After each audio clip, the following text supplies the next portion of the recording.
right now going on. So if you saw me earlier picking up the phone or leaving the meeting, that's because that's going on right now. They just got that fire under control, but between the shootings and the fires that we're having out there, it's not a good set of circumstances. And we've been talking to Menlo PD and the CHP about that even today.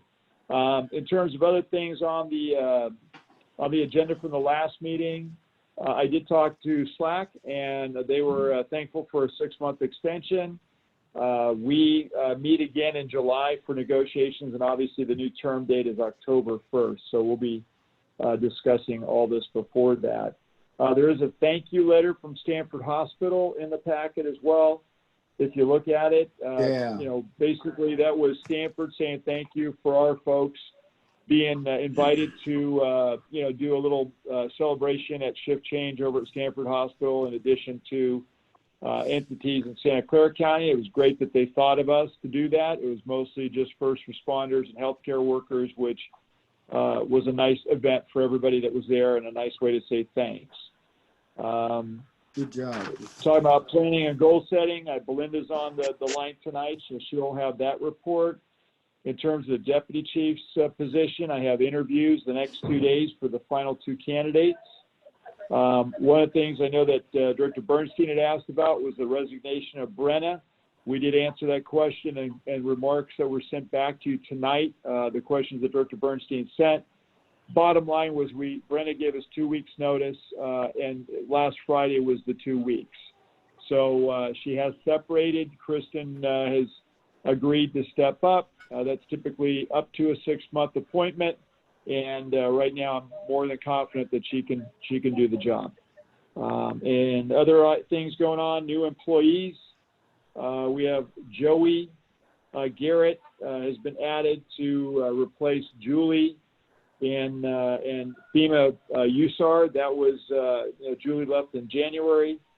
So between Joey and now also Kelly coming on to assist with records, those two are in position there to help the FEMA program, and that's all paid for under the FEMA program dollars. We did bring on a new inspector, Ryan Mcgraw. I don't know if John wants to say more about this. It's kind of weird not to be able to introduce people personally, but you know, he was brought on March 16th. And then I actually have Ryan in the room right now, and so he's able to speak later on to Andreas. But Andreas will be joining us, replacing Mike Ralston's position.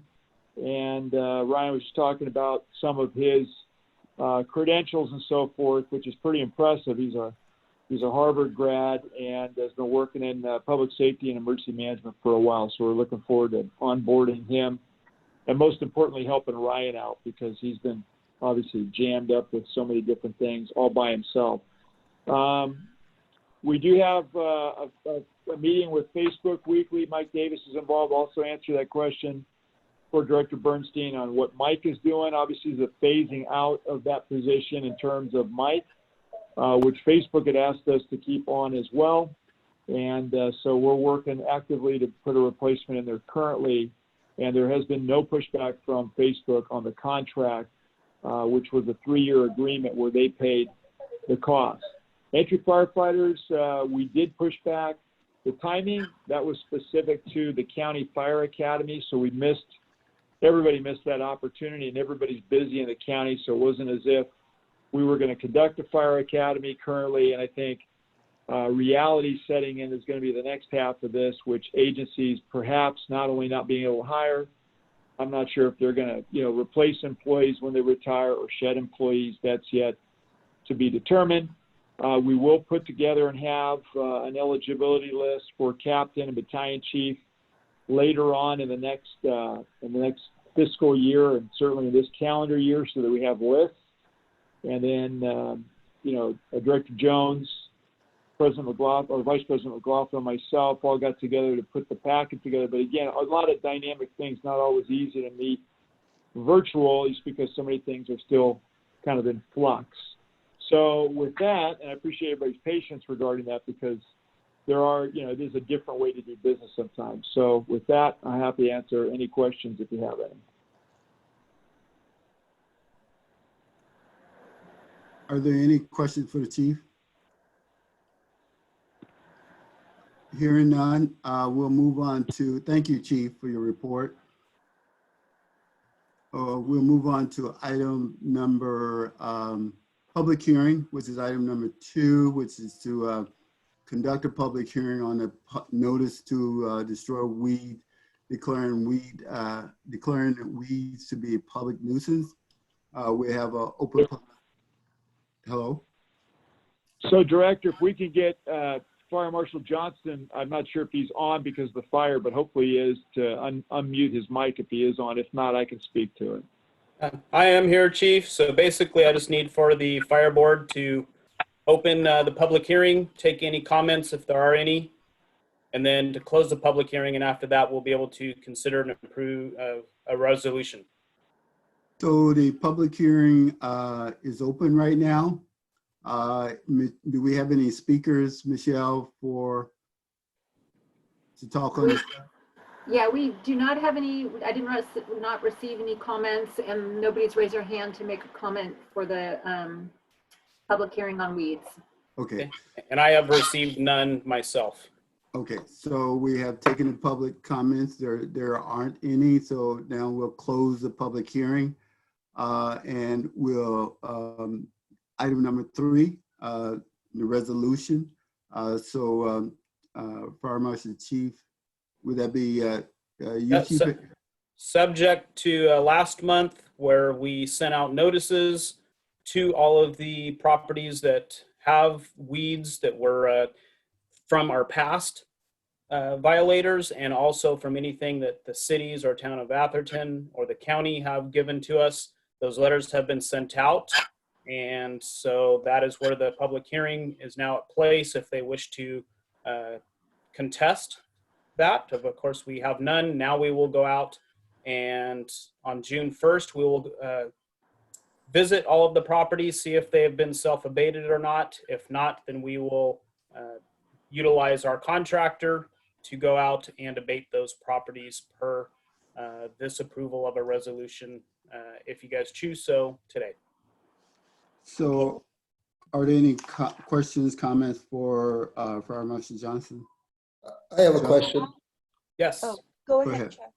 Oh, Virginia, you got something to say too? Okay. I was just going to make a motion to approve the resolution authorizing the fire chief to undertake the removal of weeds and abatement of public nuisances, nuisances following a public hearing, from tonight on objections and protests.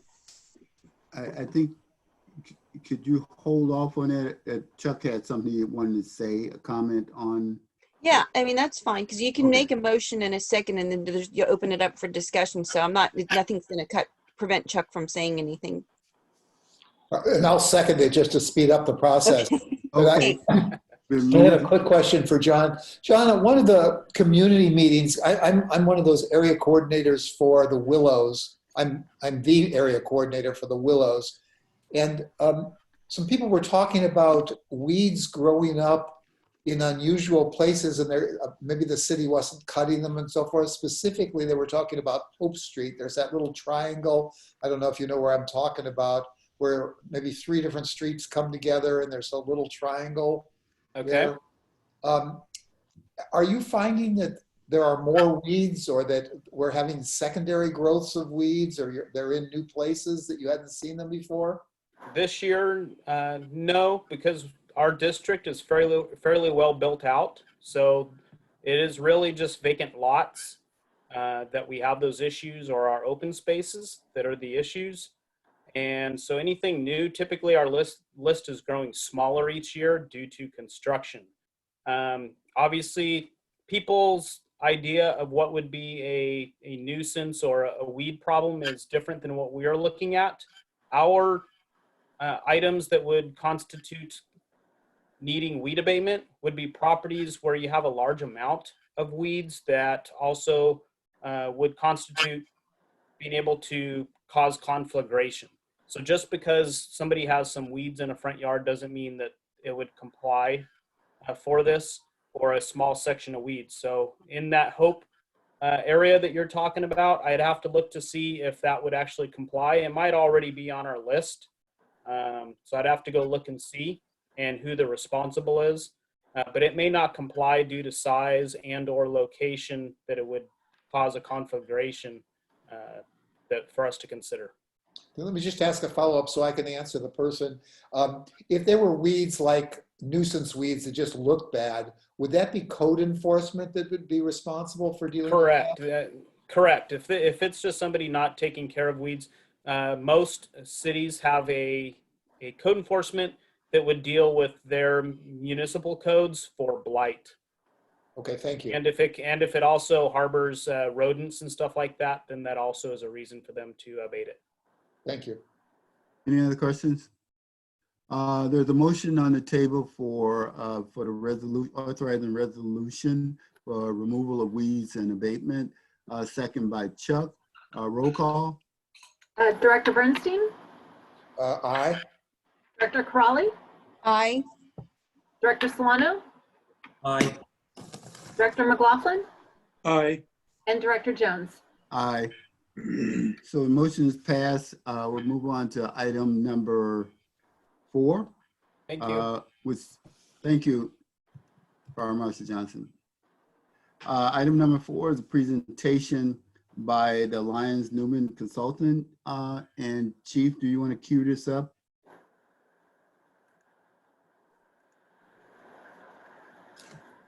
You may have stepped away. Stepped away. Okay. Okay. Belinda, are you there? Yes, I am. Can you hear me? Yeah, you're here. So I think everybody have met and talked to Belinda. She has been our lead consultant on our strategic planning process, goal setting. And so she's here tonight to kind of go through, present to us the findings. And so at this point, Belinda, I want to maybe, unless the chief has something else to say, if he's back, then we'll just turn it over to you. Great. Good evening, everyone. Good to be here. Good So I will share my screen. I'm just getting some feedback here. Hang on a second.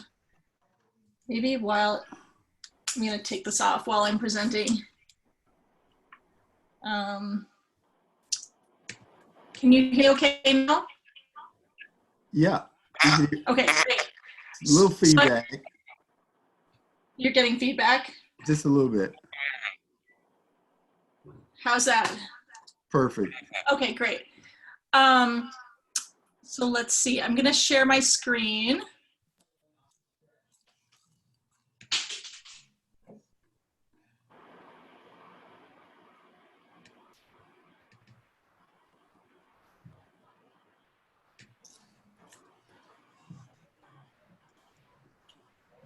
Okay, can everybody see? Yeah. Okay, great. Yes. So as you know, I did an assessment and a workshop with you all in February and March of this year. And so I'm just gonna talk for maybe about 10 or 15 minutes and give you an overview of the assessment, an overview of the findings, and then, you know, including some things that you all agree on and some things that you all don't agree on, and then some recommendations. So we'll hold the comments, I think, to the end. I won't take more than 10 or 15 to go through the whole presentation. And then, you know, we can hear from each of you with any comments and questions after the presentation. So let's jump in. So this presentation is a synthesis of findings from the assessment and workshop. And the purpose is to give you some initial feedback as well as recommendations for next steps for the board and your work together. And I want to thank all of you for taking the time to talk with me and to trust me. And it was very much a pleasure to work with you all on this. So the inputs into the assessment included a review of documents and board meetings and packets and policies and so on. I also got to do brief interviews with each board member and the administrative services manager and the fire chief. And I facilitated a board meeting on March 9th with all of you. And then I had several planning calls with the fire chief and board president. So those were the inputs that went into the assessment. I won't go into all the details in this report. This is available to you, but just to give you some highlights of the situation. You have a board of directors that is responsible for the formulation and evaluation of policy and ensuring the lawful and efficient operations of the district. That's from your policies and procedures manual that is also adopted by the board. You have 7 of 9 chief officers eligible for retirement right now. So that's a major thing going on in the district. You have, of course, COVID-19 that you're dealing with it was just starting when we met, but of course, that might have some impacts on some of the priorities that you all came up with in early March. Challenges include difficulty coming to agreement as a team. One of the main things I was asked to do is to help you all come up with some main priorities for 2020.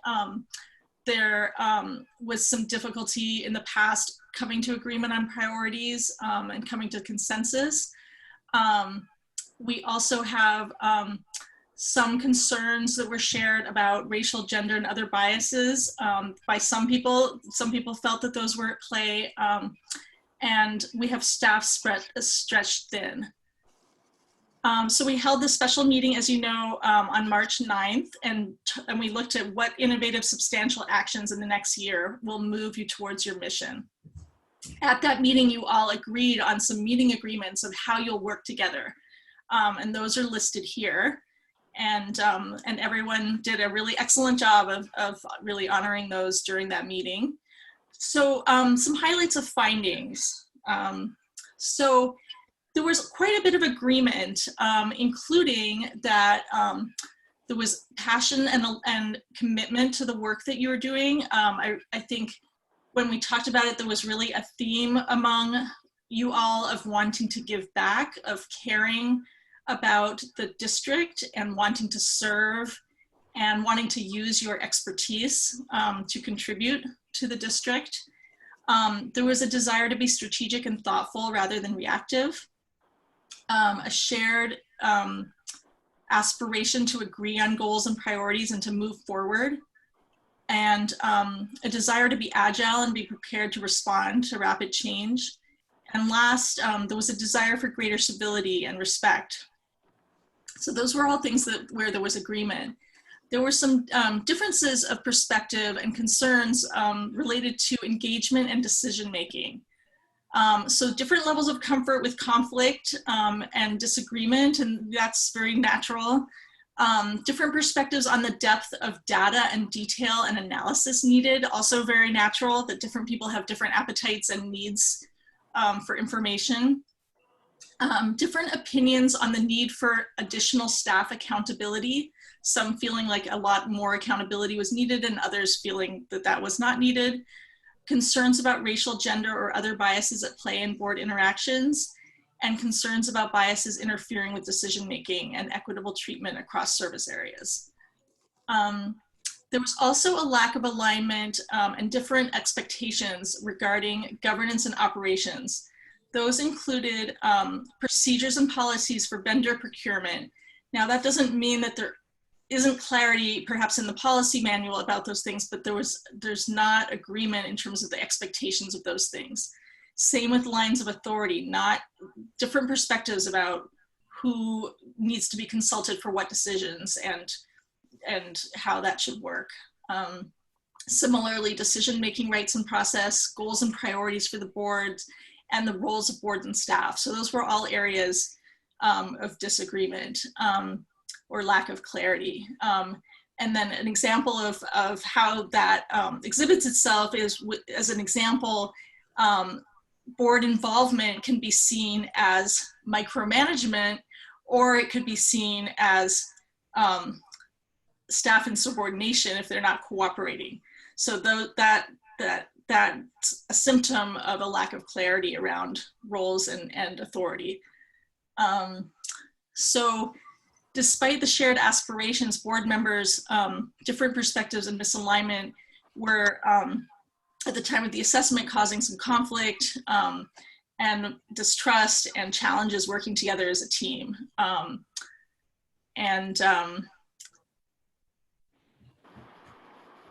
Nevertheless, we worked together, and remember we did a big brainstorm and put together this list of priorities.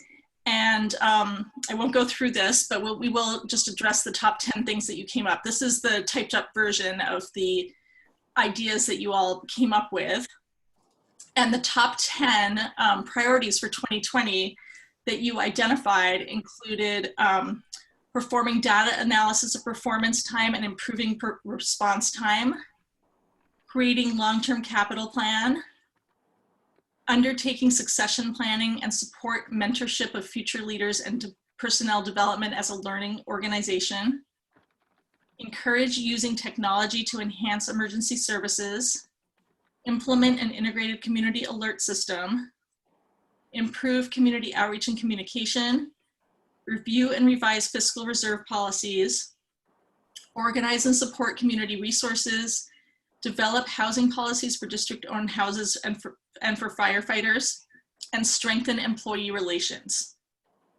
So now, with COVID-19 playing such a huge role, there might be some additional things to add or some changing of priorities, but this was the agreement on March 9th.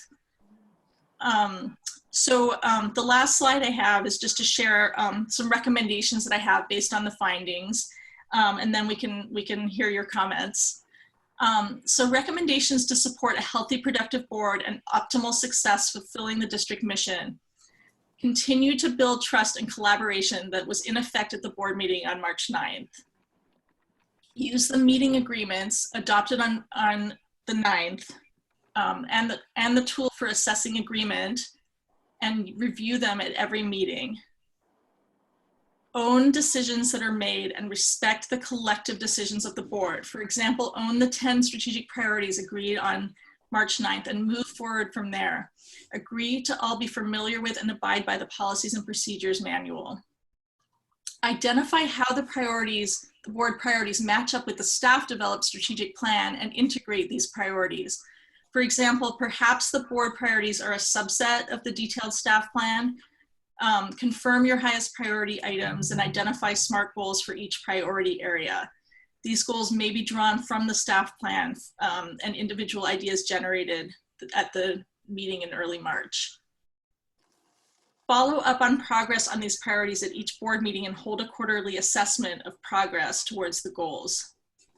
Conduct a special session to clarify current policies and best practices on board and staff roles to set expectations going forward, including on the vendor procurement process and decision-making authority. And actually, I'll show you in one other last slide about that in a minute. Assess the value of and consider using a reweighted range voting system to prioritize ideas and establish a process for assessing the impact on staff resources. So this is a system that's been used in other counties and districts for when boards and staff receive multiple requests and priorities and issues. And it's a way to collectively do some weighted voting for and assess the impact on staff of different ideas, and then mathematically rate and weight the priorities and rank them. Continue to engage in regular facilitated meetings to support healthy dialogue, teamwork, and problem solving. Recognize that for sustained improvements to take place, each individual will need to be open to change. It will take time and sustained effort to develop the teamwork and muscle needed to develop into a high-performing board, but there is talent and commitment in place to do it. So I'll just show you that last slide to give you an example of what I would recommend in terms of getting some of that clarity around roles. So this is a model called the RAPID that some of you may be familiar with. I did not invent this.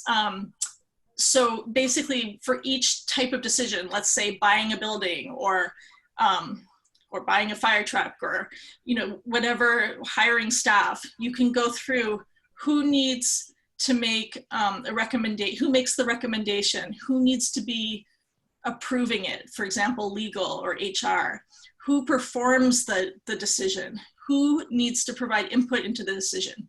Who has decision rights to decide on the decision? And so just clarifying those for each type of decision that you make, I think would be helpful for you all. So that is the presentation, and I look forward to hearing your thoughts and reactions and comments and questions. Thank you. Thank you, Belinda. My pleasure. Oh, yeah, I'm sorry. I thought I was muted. Thank you for your presentation. I think there's a lot of good information, good thoughts that went into your presentation, as well as what we did as a board several months ago. I think where we go from here is going to be so important in trying to assess where we are with coming up with a strategic plan that's going to work for the board, goal setting that's work for the board on a long-term basis. So I'm gonna open up now to comments from the board, your thoughts on the presentation, and where we go from here.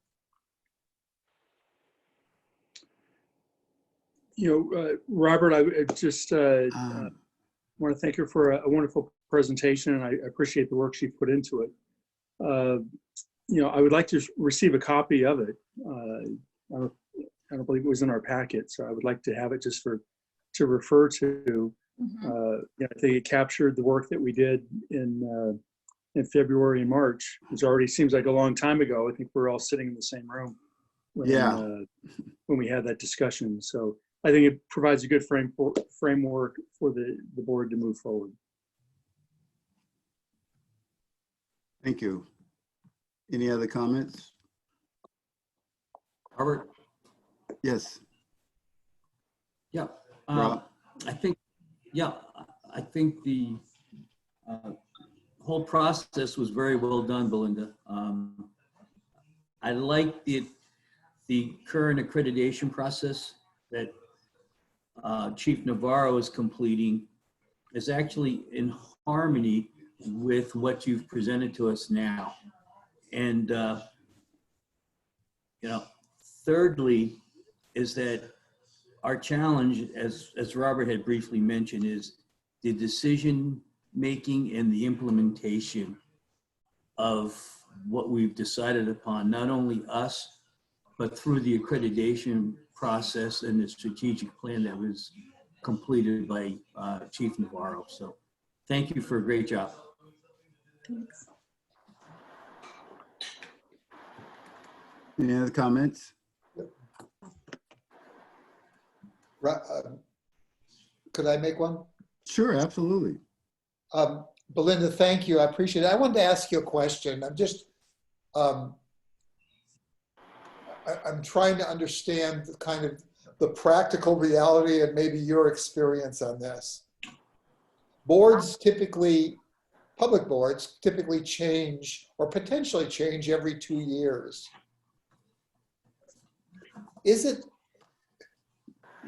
Do you see each of those 2-year periods as sort of one board followed by another board? Or do you think there's a culture of, I don't know, board conduct that gets perpetuated? Or do you see this as something that has to be redone every 2 years? How does this proceed? For organizations that have a high functioning board, what's your experience with that? There's definitely a culture of boards that continues, and you all stagger though, right? You don't all come on and off at the same time, is that right? We alternate. It's 3 1 year, 2 years later it's another two change. But in theory, half or over half, slightly less than half, can change every 2 years. Yeah, I mean, I think some of the good practices, for example, like having your meeting agreements, using a tool like the FIS through 5 gradients of agreement, having a good onboarding process where people are, new board members are welcomed and oriented and trained. All of those things help to, perpetuate healthy or unhealthy habits and practices, right? So we want those to be, we want to have some healthy practices in place. So, because it's not like a fresh new board, even if you have a lot of people turning over, the culture does continue for better or worse. So would you recommend that the process we went through get repeated every year, every 2 years? What's the kind of structure for a continuing process? I see. Well, so, there's two things. There's the practical work that we did of identifying the goals and priorities. And in this particular case, in March, we focused on 2020. That seemed like enough to chew on. So, maybe you would do that again at the end of this year or early next year. But as far as the other practices of like just being clear about decision roles and having good agreements in place and so on, all of those things are just kind of, good board hygiene that you would want to have incorporated all the time. But in terms of like a planning process of goals, it sounds like the way that you all have worked is to have that every year you refresh your goals. So that's certainly reasonable. You could also do it every 3 years as part of a broader strategic plan. But, we did it in one meeting, so once a year would it not be unreasonable? Okay, thank you. I think kind of add to a little bit of what Chuck is talking about. The board has as well as operation, there's always a work plan that's put into place.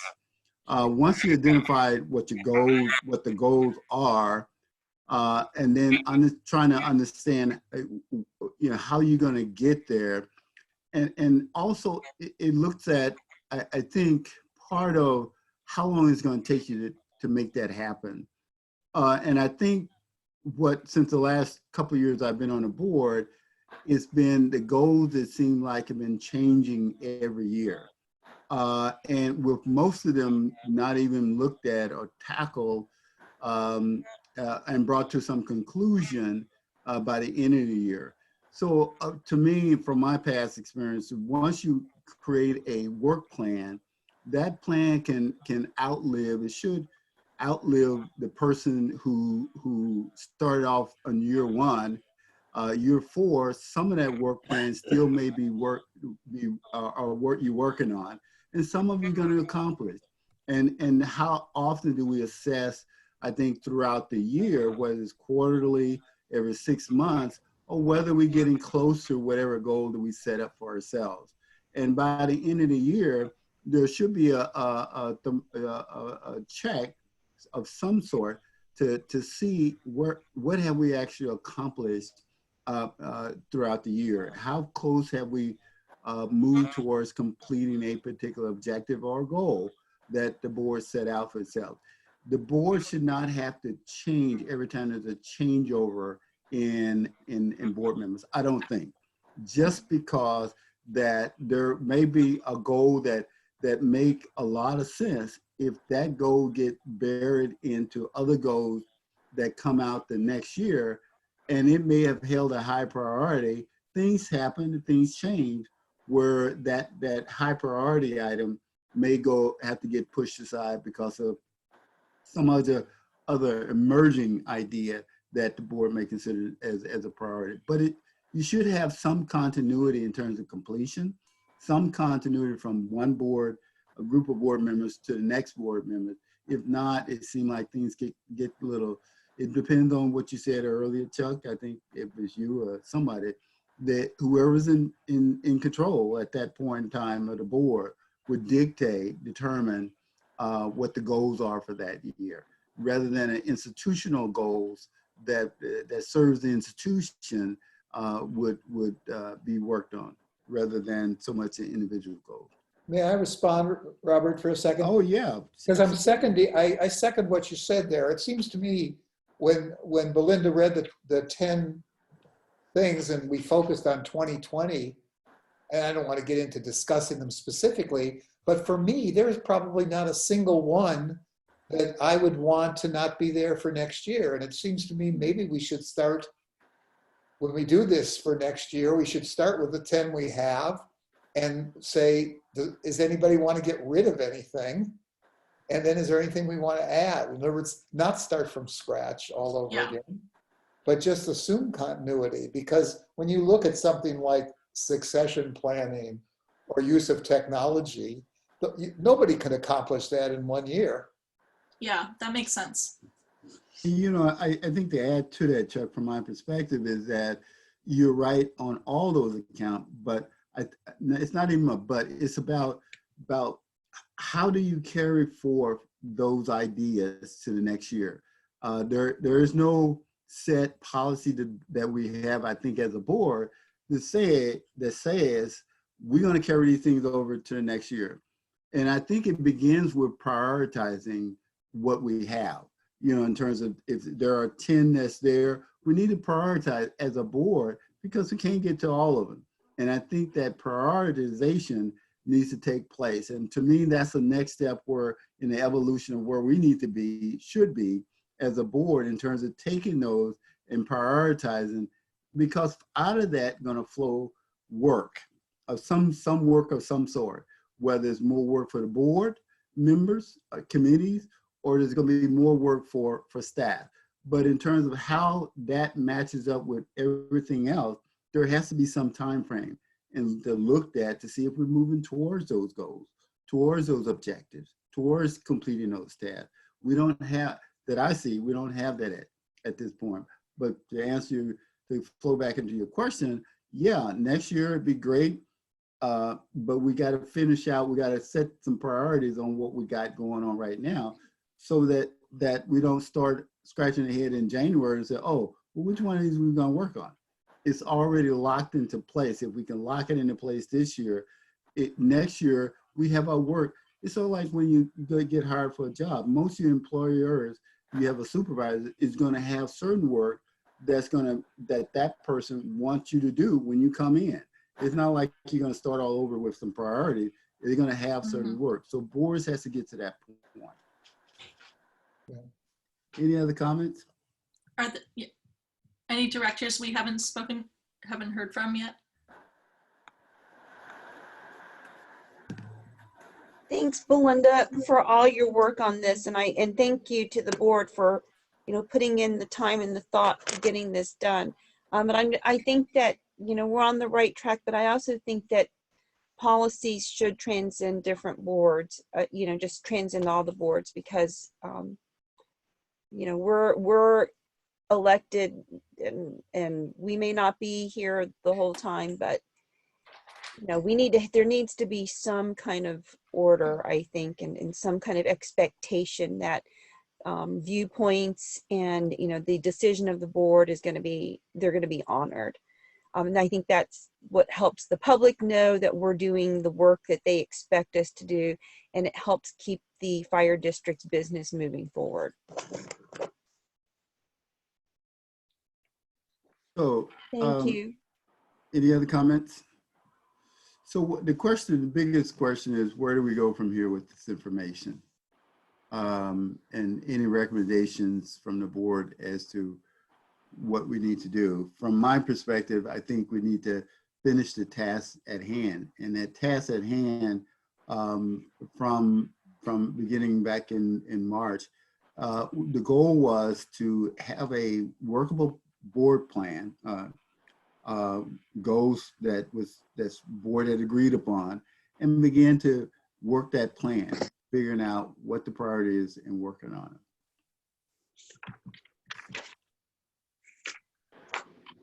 Well, Robert, I'd like to see it incorporated into our policy, board policy and procedures manual. You know, just formalize it that it's part of our annual process. So Belinda, what normally happens from this point in your experience with the other clients? You know, everyone is unique, but I mean, the classic thing, like after developing those overarching goals and strategic directions, is you would start to drill down and come up with strategies and then indicators for each of those strategies. But I think that in this case, since you have the organizational strategic plan as well, that I would suggest probably seeing how those would integrate with each other. And then, you know, perhaps some of your priorities fit within the strategic. I would try to make those documents, you know, each of those come together. And I think they do. And then, you know, it might be that these are just the things that you are monitoring and assessing as you go along, or it might be that there's subcommittees that actually work, you know, board subcommittees that work to drive certain goals forward. So getting more into the details of pushing some of the initiatives forward. Great. So it appears right now, maybe we do have a committee, I think a strategic planning committee. And I think that's Virginia, is that you and Jim? I forgot who it is. But I think that No, I think it's you and Jim, Robert. You're probably right. You know, Yeah, the president and the vice president, I believe. Okay, well, that works too. You know, I got a year old, so I forget what was yesterday. So my recommendation is to put this over to the strategic planning committee and to authorize the Belinda to continue to work with us, that subcommittee in particular, and the board as overall, in developing this particular plan, this particular integration, looking at the study that is on the way right now by staff, and what we have came up with, so that we can make sure that it's integrated in a way that makes sense for the board. Director Jones? Yes. Just so you know, Belinda probably won't say it because she's so nice, but her contract is up, meaning that, you know, the original allocation scope of the contract has been met. It's still within my authority, but it'd be nice to at least get a sense of the board members wanting to move forward with some direction to me that that's your intent, because we'll have to extend the agreement. What is the wishes of the board? It doesn't need to go to the board. It would just be good to hear, you know, if the board members just say 3 out of 5, hey, go ahead and move forward, and we're going to extend Belinda, because currently she's met the obligations under her contract by delivering this final presentation. For me, I think that if we don't move forward, then all of the effort and time that we've put into this is kind of wasted. At least, you know, if we do move forward, there's some foundation. And I think that whatever the strategic planning committee comes up with, if, you know, in terms of if they determine if there needs to be extra work done for like board policies and procedures, that could go into the HR committee, or, you know, whatever, however they want it, however y'all want to divide it up, or, you know, I just don't know what you would have planned for, what you have planned for, you know, this kind of moving forward. But I don't think that we should just waste the effort and the time that we've put into this, because I think that board conduct and board, you know, being able to work together as a board is there, that's all very important. What would make sense, I don't know if any other board members have a comment, would be, my comment is that I think for the strategic planning committee, starting at that point, if the board so choose to authorize to do so, is to look at and work with maybe with Belinda in coming up with a scope of work that integrates or gets us to get the board to look at how can we, one, look at the integration, what needs to take place with what we have as a board and what's already been worked on by staff, and how do we set up this implementation process for ourselves. Because, unless Jim got all the information on how to put all this together, I know I certainly don't. I have some wild ideas, but it'd be nice to have this in a concrete fashion. And what it will do is help memorialize our process and memorialize at the end of the day, whatever that end date is, a plan of a approach and attack implementation, so that even next year we may decide, hey, let's add 2 more, or did we accomplish our other the ones we had for 2020? But at least help us structure that part of it. Mm-hmm. Which I'm in agreement with you, Virginia. I think if we don't do it, it would be a waste of time and resources, and we'll be back where we were at the beginning of the year or last year. Yeah. So, Jim? Robert, I agree with all your observations. I would like to see it move forward.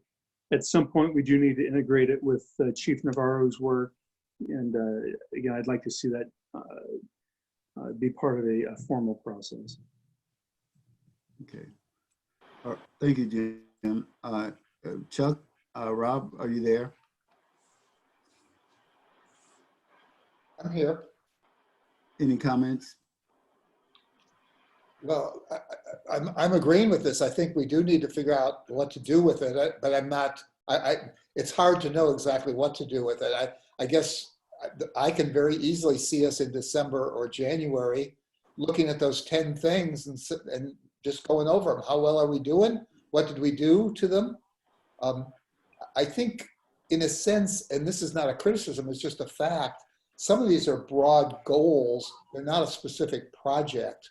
So for example, the idea of integrating technology, that's good, but it's not a single thing. You don't do it and check it off. It might be 2 or 3 different projects or something like that.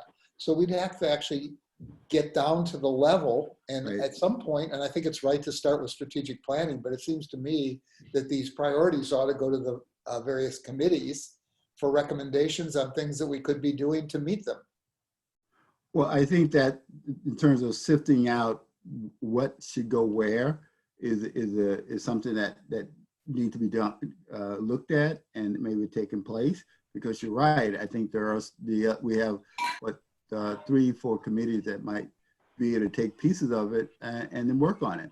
I mean, that's part of what boards do, is to work on this kind of thing. But I think having that added guidance and direction, I think that we can get from Belinda would help us to get there quicker than our own.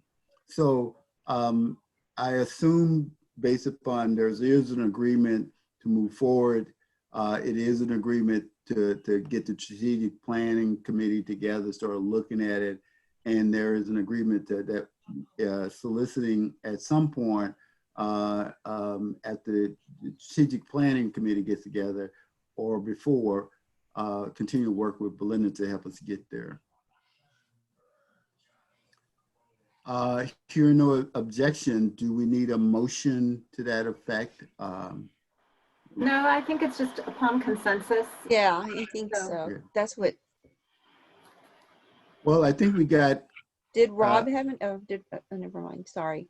No, I haven't heard from Rob. I don't know if he's still on mute or not.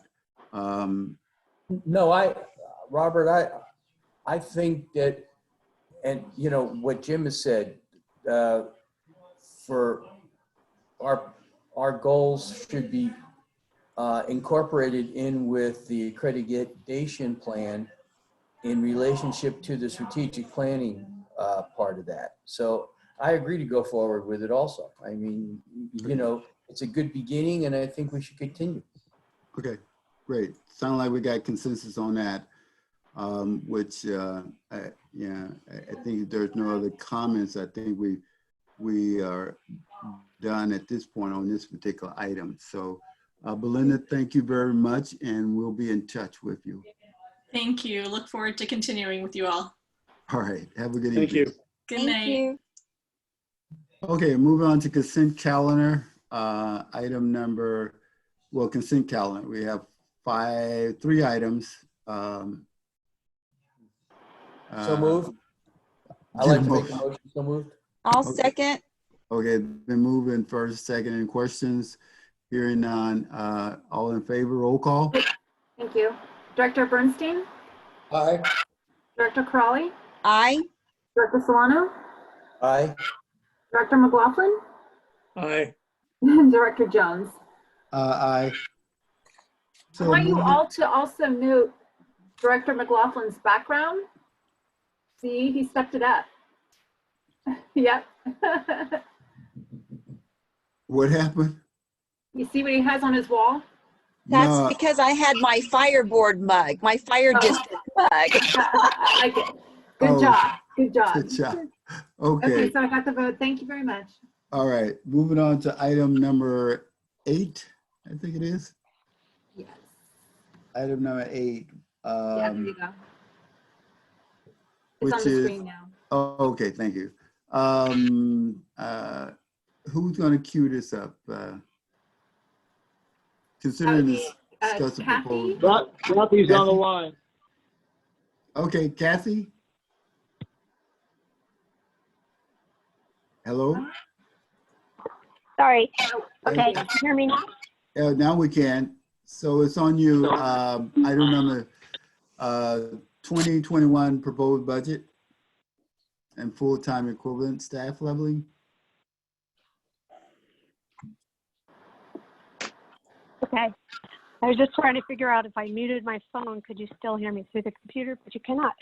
So we're gonna talk. Okay. Well, so to start the discussion of the fiscal year 2021 proposed budget, we wanted to let the board and constituents know what reductions in spending for the current fiscal year 1920 and 2021 were made in response to the future revenue uncertainties due to COVID-19.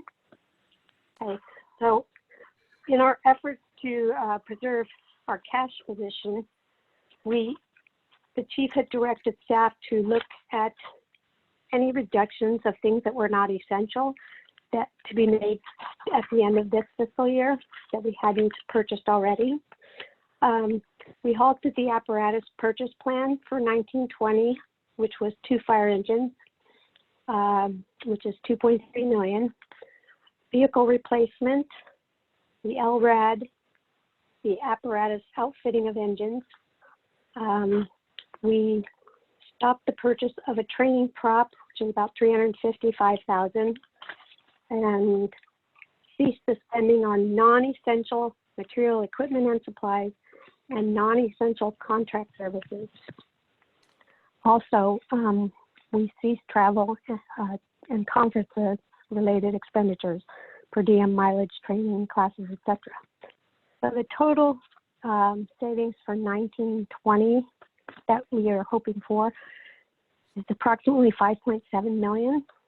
Again, we're trying to preserve our cash, not knowing what the future holds with COVID.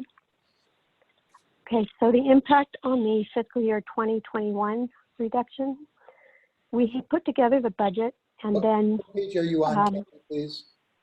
I'm sorry, say What again. page are you on? Oh, this I should have actually put on a special sheet. I didn't, and so I don't have that for you, but I can send out this sheet that I'm reading from that Okay. has all those. I apologize for that.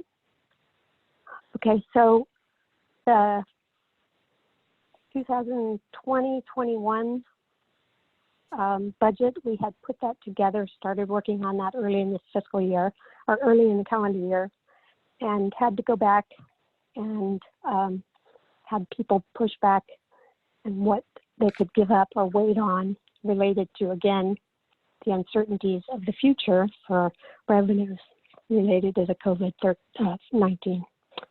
So the reduction in spending that we plan at this time was they halted, again, apparatus purchase plan for 2021, which was a tiller, a new tiller truck of $1.5 million. The rescue type 5 engine and the apparatus fitting for these apparatus at $300,000. and again, reduced training and conference travel expenditures. So the expenditures not included in the 2021 proposed budget totaled $4.7 million. Okay, so now going to the staff If report. I could stop you, Kathleen, for just a moment. Sure. You bet. I'm a little confused. I mean, what you're reading is not in our board packet. Is that correct? No, yes, I apologize for that. Yeah.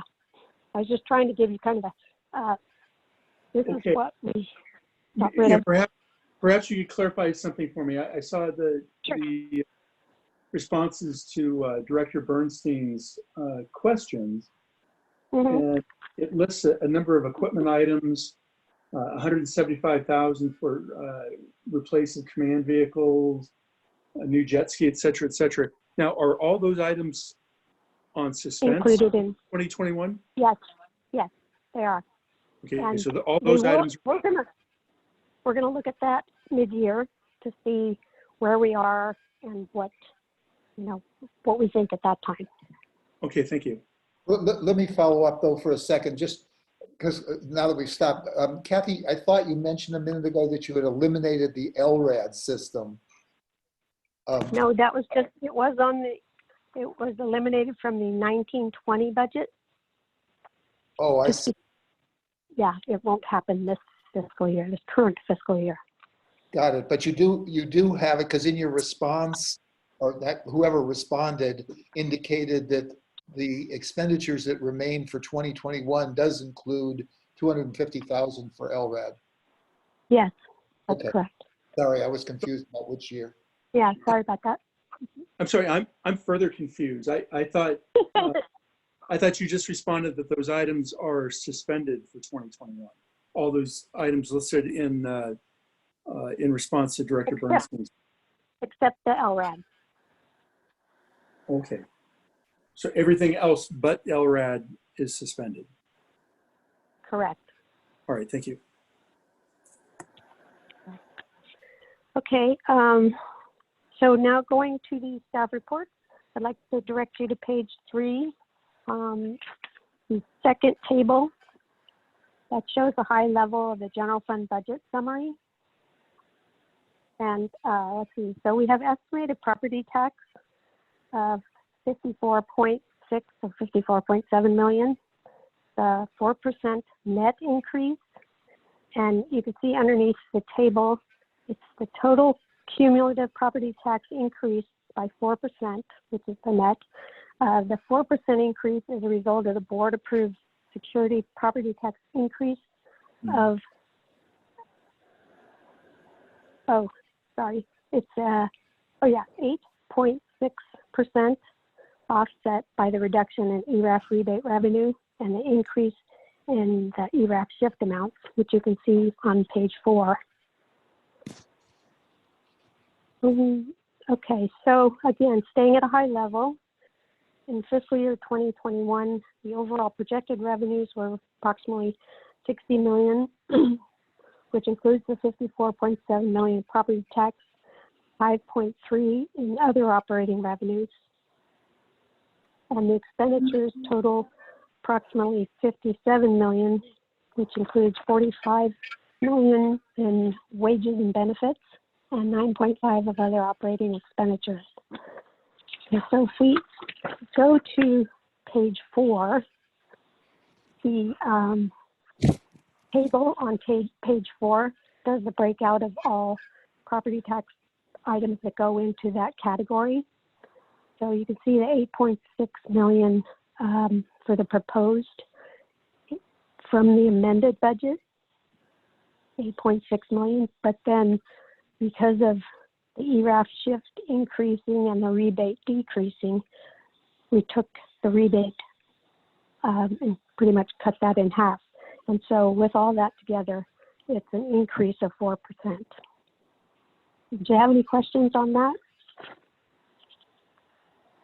Okay, so other operating revenue, page 6, we have licenses and permits, current service charges, use of money and property, intergovernmental other revenues. And that will be total estimated negative 31% or $2.3 2.4 million. And that, again, is mainly due to COVID-19. We've seen a lot of decreases so far related to licenses and permits, and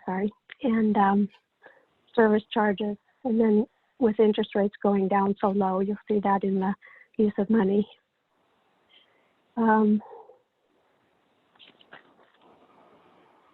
For intergovernmental, there was a note for that. It's projected at 3.2 million, which is a decrease of 1.2 million over the prior year. And that is mainly due to the RDA funds decreasing and also homeowners property tax relief, HOPTR. So the negative 31% on that projection is mainly due to uncertainties with COVID. And like I said earlier, we are trying to increase our cash position, to see whatever's going to happen in this total by the end of this COVID. So for general fund expenditures, we're starting with wages and compensation.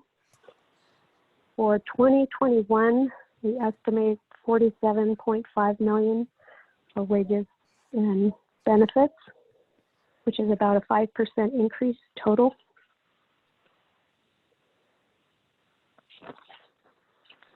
Included in that, if you look at page 8, we have the addition of 3 new battalion chiefs, 1 new IT analyst, 3 part-time emergency management coordinator positions, and then reclassifications, deputy fire marshal to assistant fire marshal, senior accountant to principal accountant, senior management analyst to principal management analyst, administrative assistant to administrative analyst, fire prevention coordinator to fire prevention coordinator 1 and 2.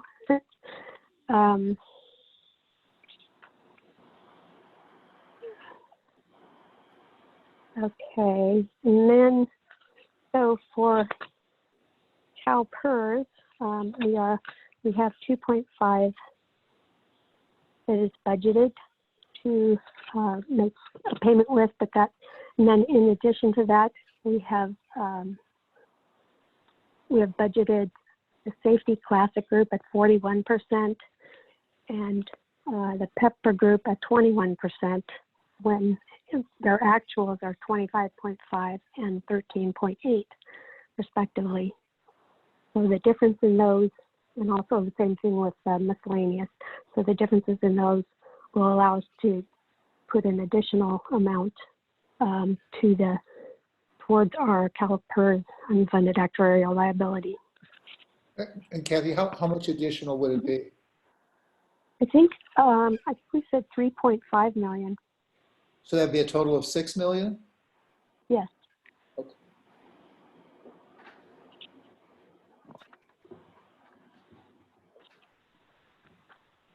Okay, next page, on page 10, we have our other operating expenditures, which is materials, supplies, contract services, fixed assets, and operating transfers out. There you can see the decrease that I was talking about at the beginning. So it's 12.4 million with a decrease of 28% of 4.8 million. Operating transfers, we have the transfers, one transfer going to debt service from the general fund of 621,700 to pay debt service for the year, and transfer from the general fund to the CIP for 2.3 million. And that's everything for the general fund. And then we have the capital improvement project fund, where we are funding the continuation of construction activity for Station 4 rebuild. We the estimate is that we will be spending approximately $5.4 million towards that rebuild. And we talked about the transfer already of $2.3 million. And that's the only activity budgeted for fiscal year 2021 CIPs. Okay, the next page is the debt service. That since we've paid off the 2009A COPs, we are only paying the principal currently for, I'm sorry, the interest for the Series B, and that's the transfer. We are making a transfer in of $621,700, plus there is some intergovernmental money the IRS sends to offset the interest of $212,000. And that is all going to be used to make the annual interest debt service payment for 2009B bond. Okay, on any other questions, go to the last page, which is the FTE for fiscal year 2021. There's the increase of 4 positions. And let's see. I think, yeah, I talked about which ones they were, but the administrative analyst is being, I'm sorry, the administrative assistant is being replaced with administrative analyst. Emergency management coordinator, that's that 1.5. Those are 3 part-time people. The fire prevention coordinator, changing that title basically to a 1/2. And the 3 battalion chiefs, 3 additional battalion chiefs, and then the decrease of 1 division chief. And I think that's about, oh, and the principal accountant will be replacing the current senior accountant. I think that's about it. Do you have any questions, comments, concerns?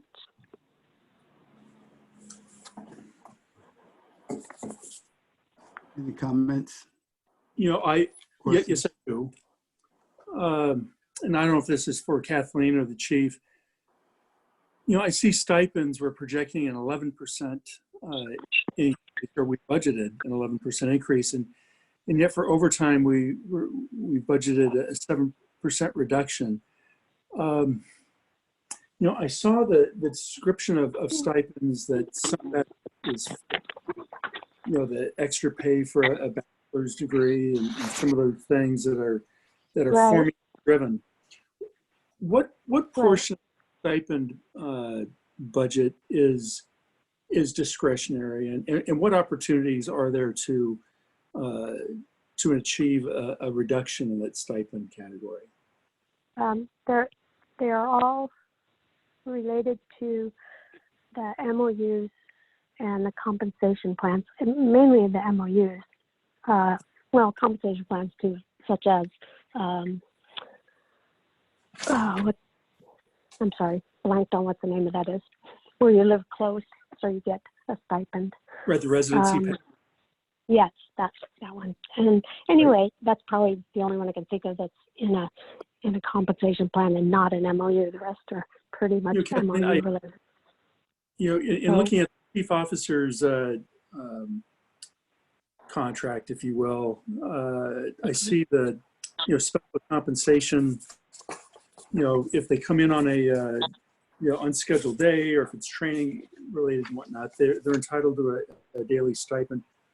What portion of that budget accounts covers that? Do you have a feel for that? I do not. I will have to look that up. I mean, is that 5% or 20%? Do you have a sense of magnitude? So Director, what that is typically you're talking about, it's the battalion chiefs at one level, but it's probably more appropriately that stipend exists for deployment. So most of those stipends, and I'm sure Kathy can go back and get it for you, but are related to wildland or USAR, the way in which we're able then to pay them for their days off. That's reimbursed. But these are unrepresented management employees, is that right? That's correct. Okay, so it's discretionary in the sense that if we chose to take action to reduce or eliminate that, we could as a board. You could, but what you would do is eliminate their ability to be paid for time out on the fire line or on a deployment, which would mean they would be the only ones not compensated for days that they don't work their regular schedule. Right. But And we are reimbursed for those. So That's correct. are we reimbursed dollar for dollar, or is there some formula that doesn't allow us to recover the whole amount? FEMA's dollar for dollar, and on the wildland side with the admin pay, depending upon the averaging of the position, sometimes a little bit above, sometimes a little bit below, just because of the way that they do it on a percentage scale. Okay, so setting that aside, when I look at this stipend category, are there any opportunities to achieve reductions in that category? And I would direct that to the. I'd have to look at it closer, but most of in the stipends, as Kathy had mentioned, are MOU driven, so they're contractual.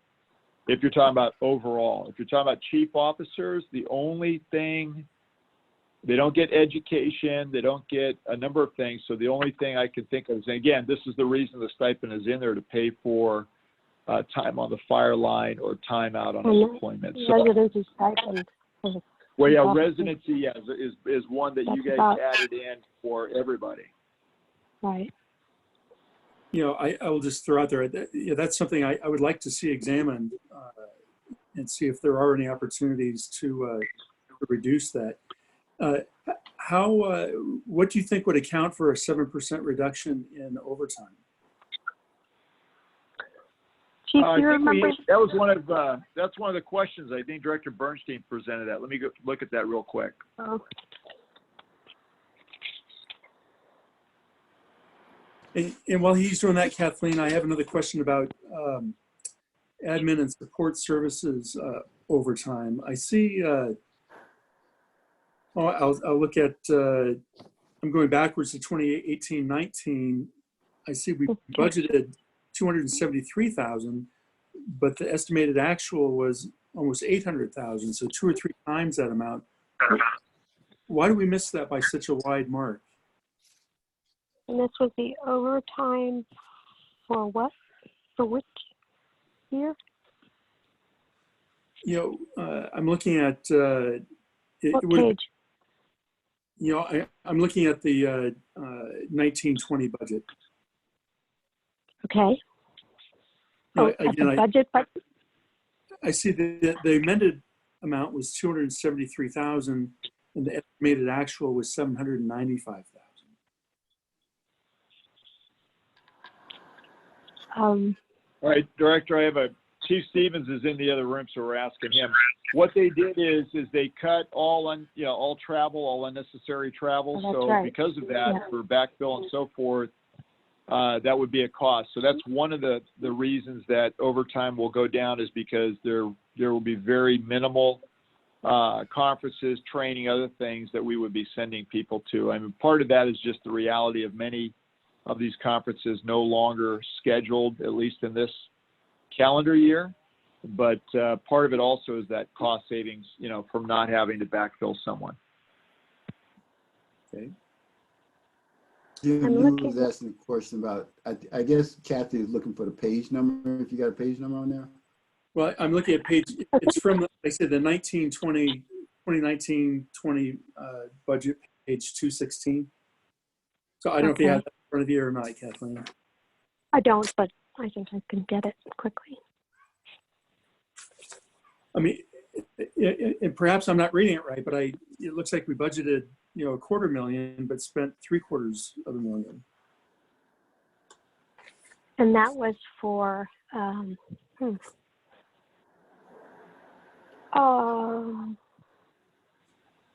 I can't give you an answer on that at this particular time. But you said we got the 3/4. Okay. Let me You know what? look that up I and will, get back to you. yeah, I can send it to you in an email with the Okay. page reference so that we're, Sounds good. you Yeah. know, talking the same thing. Right, so I can look up why. Okay. And I That's don't know. That's all I have, Robert. Any other questions for Kathy?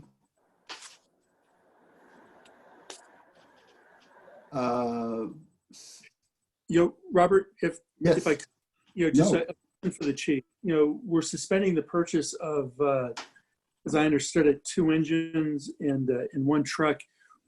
What's the practical effect of that? Or how close are we getting to the end of the useful life of those pieces of equipment?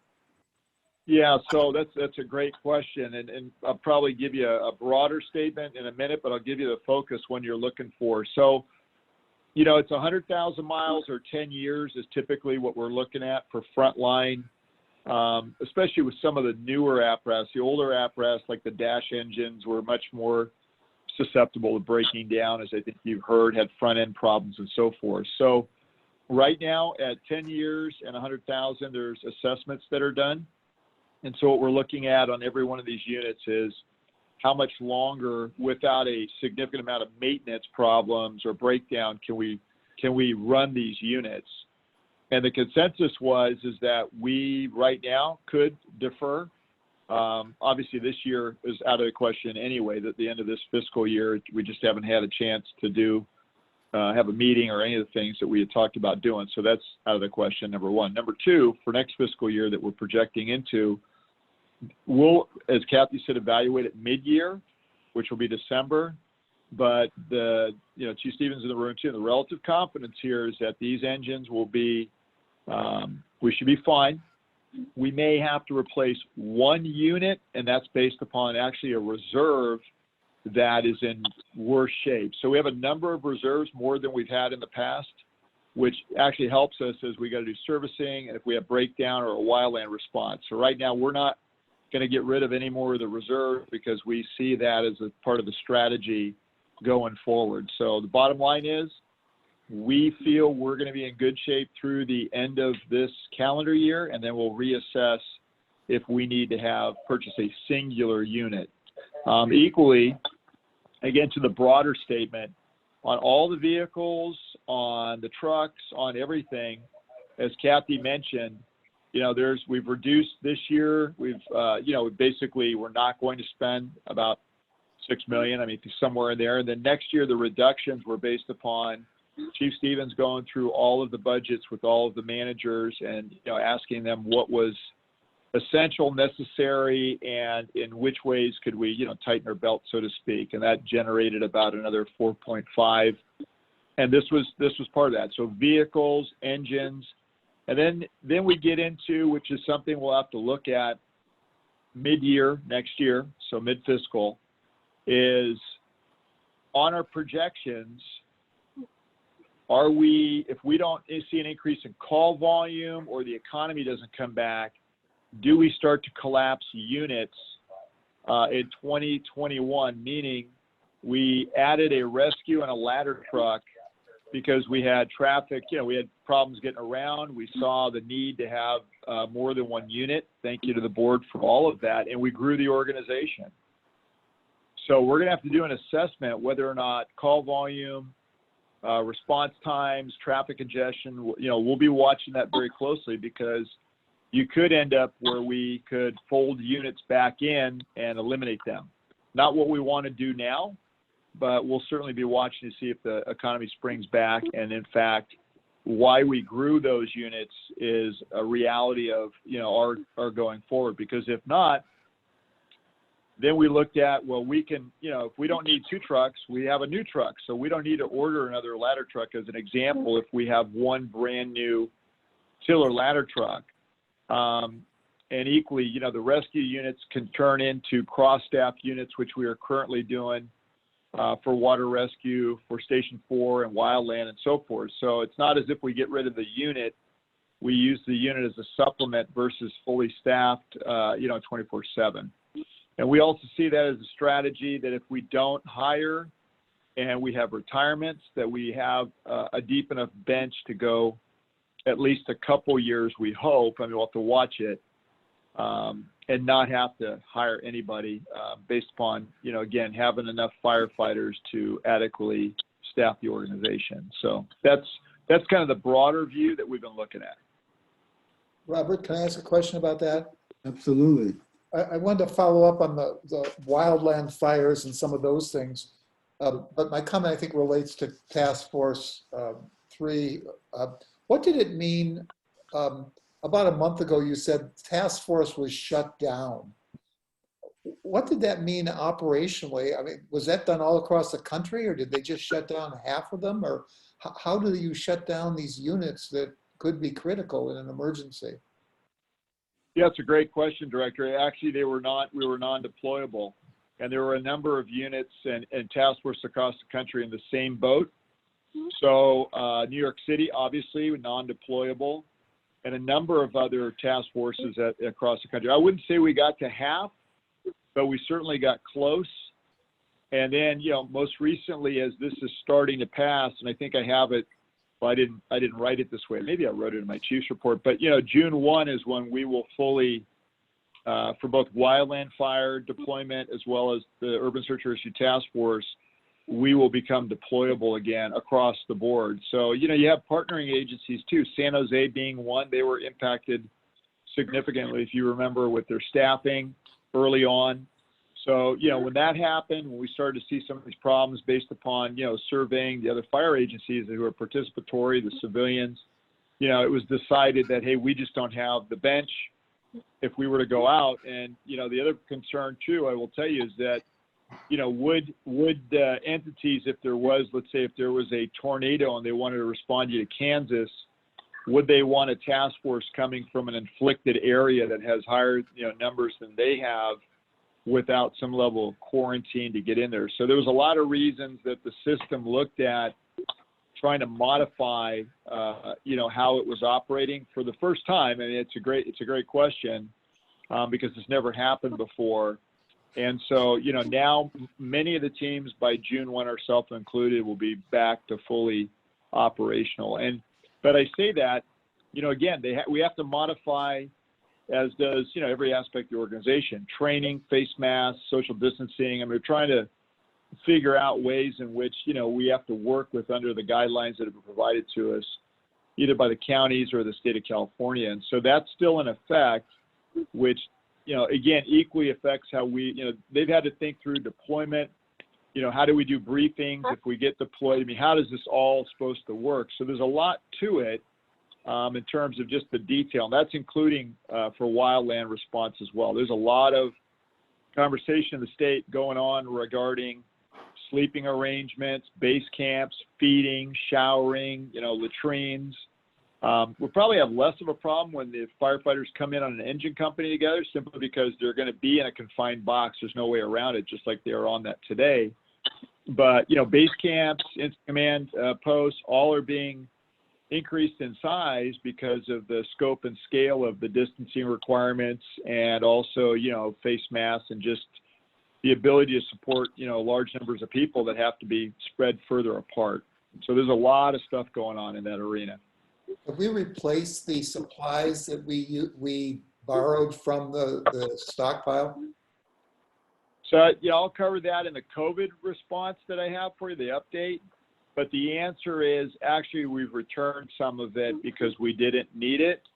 And some of it we're still using, but I'll cover. We actually applied for a grant countywide through the federal government last Friday for exactly some of those supplies. So, you know, I'll get into that. I mean, we're in much better shape supply-wise than we were before. And like I said, I'll cover that in that update. Well, I was only asking because we're cutting our expenditures significantly, and I just wondered if it was realistic given what we had to replace. Yeah, you know, again, I mean, the federal government, you know, just as a quick note, under the grant that was submitted last week, and this was a real discussion with the other participants because we saw strength in applying as a singular county, but there's a checkbox on the federal form that says, do you have a hardship, which we know across the country, many agencies are going through a hardship. So we legitimately cannot, check that box, which weakens, the grant because, do you really need it or could you pay for it? So, many are in worse shape than we are. So we didn't check the hardship box. I don't know how many did in the county, but, it's the weakness in going in together is, if we have a stronger, reserve of funds or the ability to pay where others don't, then that weakens your grant possibilities. We also are keeping track, as of all our expenditures, and the federal government says that we can submit those at some point, whether or not, again, the money will be there. I mean, I think it's good that we're tracking all of our expenditures. I don't know how many more, I don't know how long the printing presses are going to keep printing the way they're going, but, that's my biggest concern is their ability to reimburse all of these things that they say they're going to pay for. Thank you. Any other questions, comments for Kathy? Yeah, Robert, I have just one or two. Uh-huh. Okay. Yeah. I'm looking at the FTE listings, and I see that I think I know the answer to this. That we're up to 6 battalion chief. We presently have what, 4 is it now? And we flip-flopped of the fire marshal for a division chief. Could any of those positions that are created with the extra 2 battalion chiefs, could those be captain positions? Like doing the truck, coordinating those rescue vehicles? This would be directed at the chief. Harold, could those be reduced, or do they have to be at the battalion chief level to fill those 2 other ones? So, yeah, it's a great question, Rob. I think here's what I would say to that. So, as you know, in the attrition arena, 7 of the 9 chief officers are all eligible for retirement. Okay. So in the division range, our goal was, although you did mention, we increased the fire marshal to a division. He was pretty much paid as a battalion chief before. That was kind of the level of his rank, right? So now what we're doing is we will reduce the division chiefs, which obviously are more expensive. We plan, like as I said, we plan to get to the end of this calendar year and then do a test for battalion chief, which is essentially extending us 6 more months. And that way we can look at, which I think is here's the crux of, I think, what you're asking.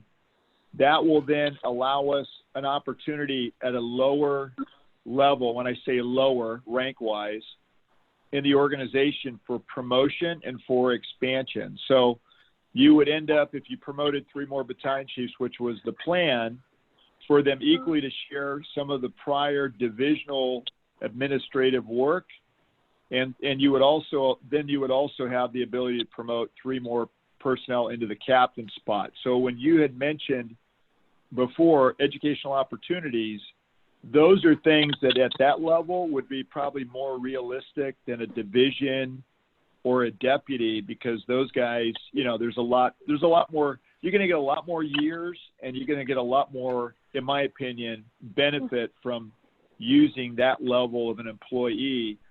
You could argue it also costs you less to do that. We're not doing this to save money per se. I think it's to offer more opportunities for people, both at a captain and battalion level. And there's a lot of excitement about those opportunities. So remember, with the 2nd Battalion, we looked at call volume, and that was not the driving force behind, as you remember, the SOC. That was not the driving force behind even the standards of cover recommendation to do this. It gives you essentially 6 battalion chiefs eventually to draw from for promotions to a division, deputy, and even fire chief. It's I call it growing the next crop, and that's another benefit of having that rank level involved with promotion and so forth. All right, so you're saying, well, Chuck, so you're saying that the 6 battalion chiefs would reap an additional 2 or 4 captains, and then in turn, it would trickle down through the organization in order to get more line personnel? Is that what you're? Yeah, I mean, there would always be a replacement value, right? So if you promote 3 captains to a battalion chief, you end up with 3 vacancies as captains. And then, of course, you end up with those people that are, below a captain. It's, we allow everybody to become an engineer. So technically, there would be 3 vacancies that would have to be filled by either incoming personnel or, like I said, if we were going to collapse personnel at that level based upon head count, that's another way to do it.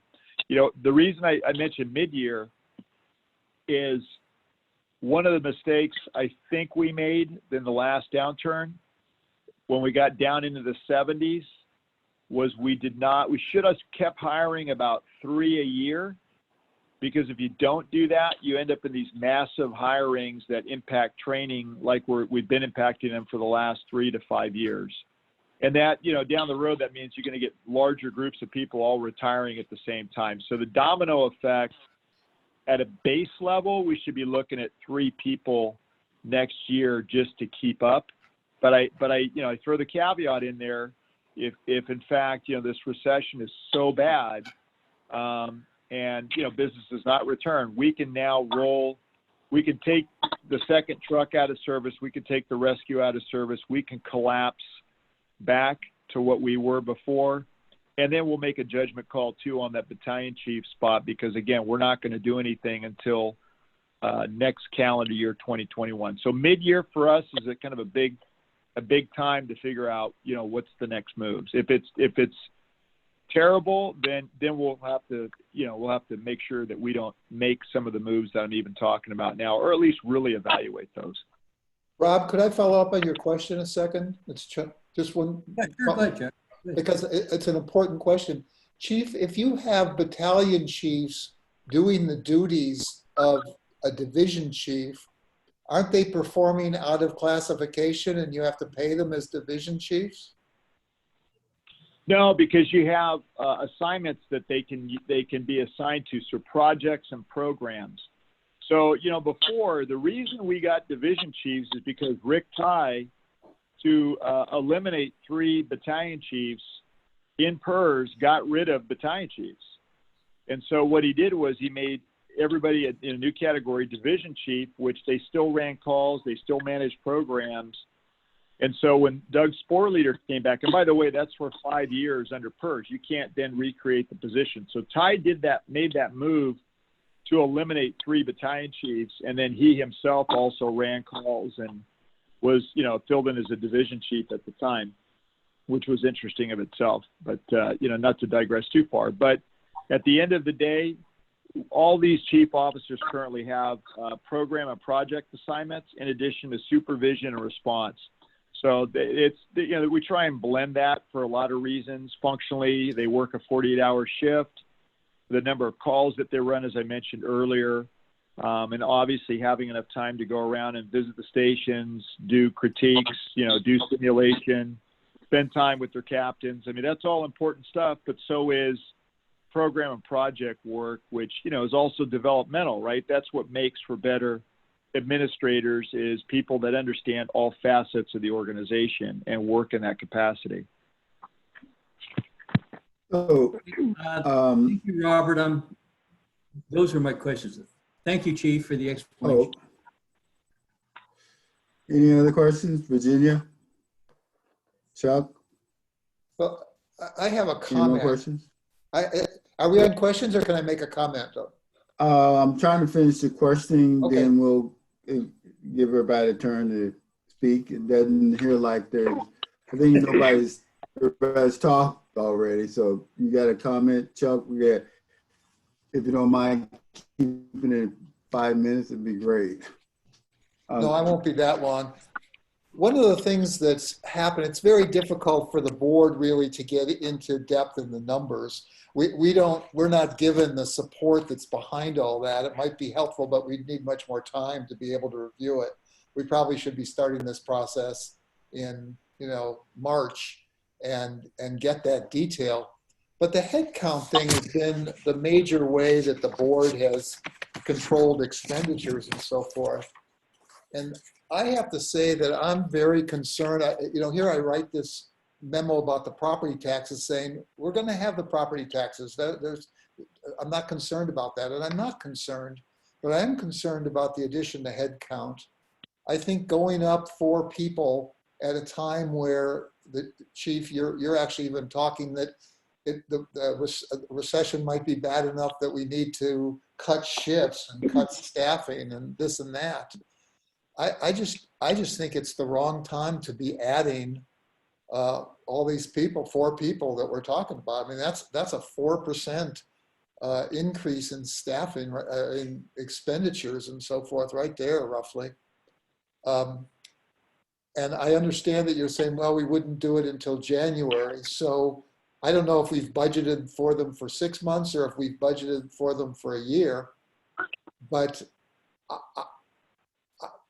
anyway, I guess what I'm saying in total here is I asked Kat the question, I think Kathy answered it, that we've been very conservative about not estimating too much in terms of some of these fees that we're going to take in because of development and so forth.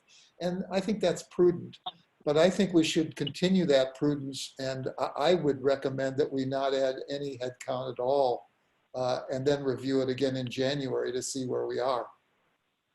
Well, Director, let me answer you on that one. So here's what we did last time, which hopefully will give you some comfort.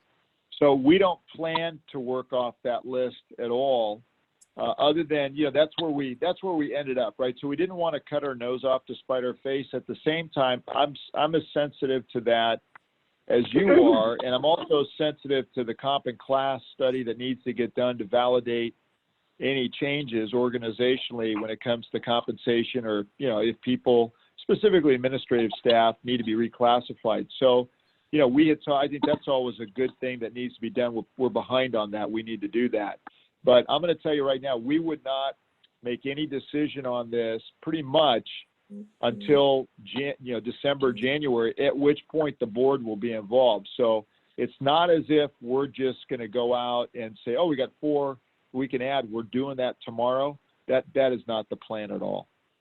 Well, we've cut the fire engines, for example, from the budget, and I think for the time being that makes sense. I recommend we take the additional staff out as well for right now, and just not plan for it and do a mid-year review.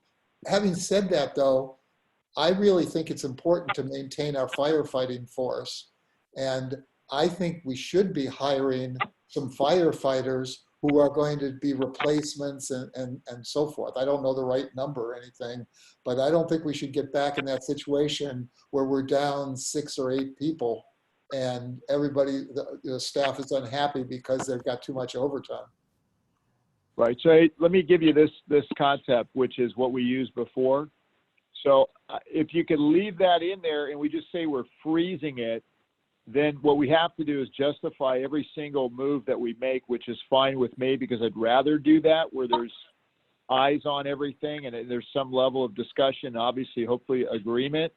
And if there isn't, then it doesn't happen. But, I don't want to change it only from the fact that I think we looked at the value of that. It doesn't mean, though, to your point, that that's just going to get executed tomorrow, right? Because all these things aren't going to happen. So, the go forward, and again, as I mentioned, we'll look at the firefighter headcount.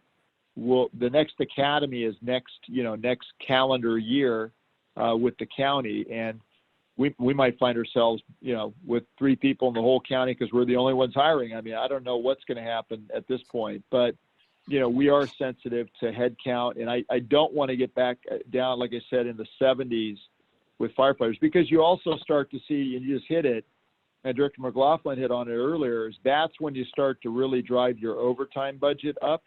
So there's a balancing act that needs to go on here. I mean, I know the firefighters, they always appreciate some overtime, and some of it's program and project related, but staffing does drive some of that. So those numbers and the number of units, all those things are relative.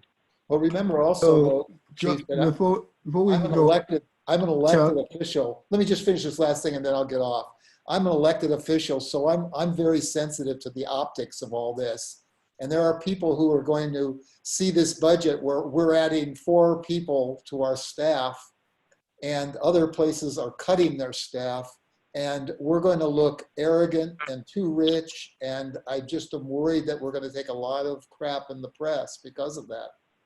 And I'm done, Robert. Excuse me. No. Well, like I said, I would recommend to just say freeze it. Robert? Yes, Can I say something? Rob. Go ahead. Oh, thank you. Chief, I know we're talking about vacancies in different positions. What would you say as to the entry firefighter position? How many are we down now? We had talked about hiring from 6 to 8. And that was in anticipation of retirements and people that had left the organization. And remember, so we deferred a class. I have to look at total headcount, but I want to say, and maybe Kathy knows the number, I want to say we're down somewhere around 3 to 5. And that was, remember, you guys allowed us to do an overstaff to get it up to, I think we got it up to 103, although we never got there. I think we might be down to 99. Is that where we are, Right. Kathy? That's what I think we're at too. Yes, 99. Yeah. So, and our goal was 100. So technically, then we're down. And again, don't completely quote me. We have to look at it. But I think we're down 1. And again, people are going to change their plans potentially on retirement. I don't have any idea when, outside as we get closer to the end of the year. So, we had projected to hire 6 to 8 based upon people we thought were leaving, based upon where we were now, and to make sure that we finally got on top of the curve of hiring. Like I said, being down in the 70s at one point. So we're in fairly good shape. We have 5 people out of workers' comp, and so strength-wise, we're pretty much at full strength. Well, And how we many- had, you have more question, Rob? Go ahead. Yeah, Robert, what go I'm trying ahead. to get at is what Chuck's brought up too here is I'm concerned about like the positions captain and below, those line people that we have to fill the stations with and, protect our community. I understand that, those management positions are also important, but that's why I asked you about, what we're actually down at the worker bee level and the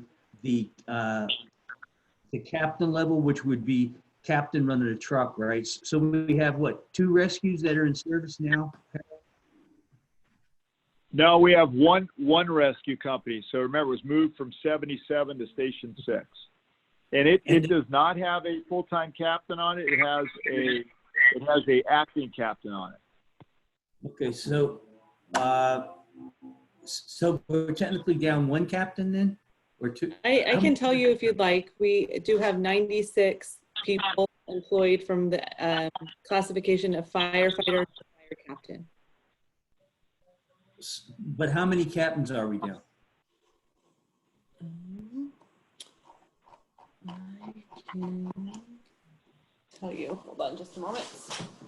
So, Rob, your bottom line, you're trying to get the numerical number of how many firefighters, how many captains that the district has? And Well, I guess in terms of staffing. Robert, what I'm trying to do is I'm trying to get the baseline relative to what the chief needs relative to those baseline personnel. I can see the battalion level and, your division chiefs and things like that. But, it's those people that go to those fires and man those trucks. And I understand the management level, but, if we're down 3 and he needs to hire 6 or 8, I think we need to get that, give him that assistance as soon as possible. And, maybe these high management positions, these extra battalions can wait a little bit until we can catch up with those actually baseline people. So Chief Stevens just informed me that Director Solana, to your point, Chief Stevens just said that we were down 0 captains in terms of, because we use the rescue as an acting captain as a trainee position. So they get acting captain time on a unit. And we had actually, when we put the truck in service, the second truck, we moved the captain that was on that rescue over to the truck. So the head count for captains is the same. The only thing on a daily basis, since we made the battalion chief a trainee position, is that every day when one additional battalion chief is on duty as a trainee, that's a vacancy for a captain slot. So essentially, again, because that captain is taking advantage of the training opportunity to be in the 2nd Battalion for career development, there is one captain vacancy, but that's based upon training and not through attrition. So it's not a technical full-time position. It's just what we used to call it, a shadow position. Yeah, I think that's a good way to put it. I mean, they're getting they get the benefit of being in the seat, doing the job, and then at some point being able to take the test, right? Okay, yeah. I'm just trying to I'm trying to help you guys with this, personnel issues here, so you can get more firefighters. And I appreciate that. Again, it's going to be as we get to mid-year, that's, I think, when we're going to have to look at that. But, and I'll address some stuff under the COVID response, but, you also look at it from the firefighters' eyes. I don't want to have to lay anybody off, and they don't want to have it be an issue to where if we hired people, we'd have to let them go, and I get it. And of course, nobody wants to be let go. So that's also a concern. All right. Thank you, Chief. Robert, I'm done. Thank you. All right. Is anybody else? Virginia?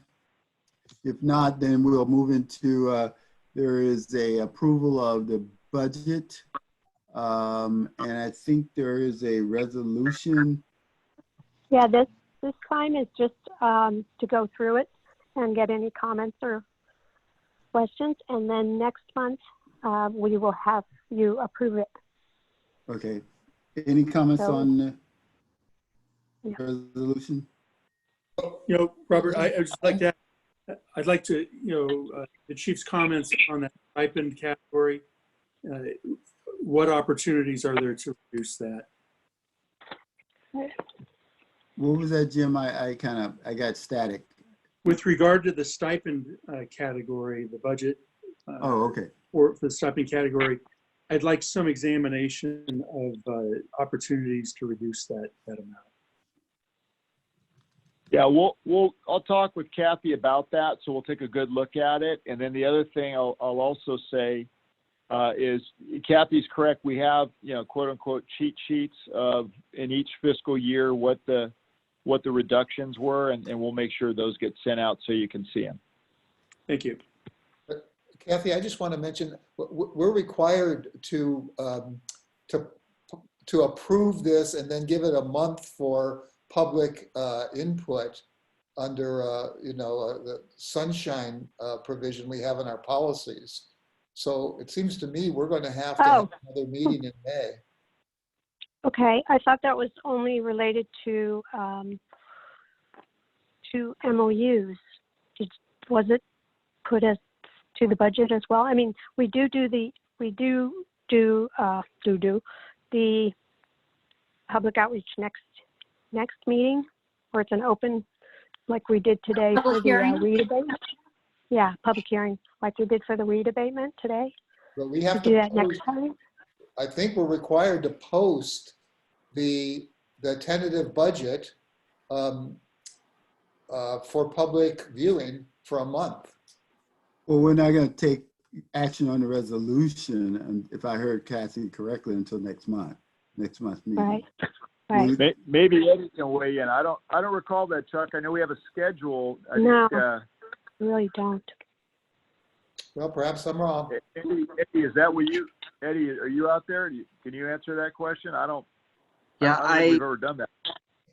Not to my knowledge. I was just going to take a look at the board policies and make sure I wasn't missing anything, but not to my knowledge. And I will be checking that now. And by the way, Chuck, I do want to mention that it is up. The proposed budget is online. Well, yeah, that's probably not supposed to happen until the board votes on it.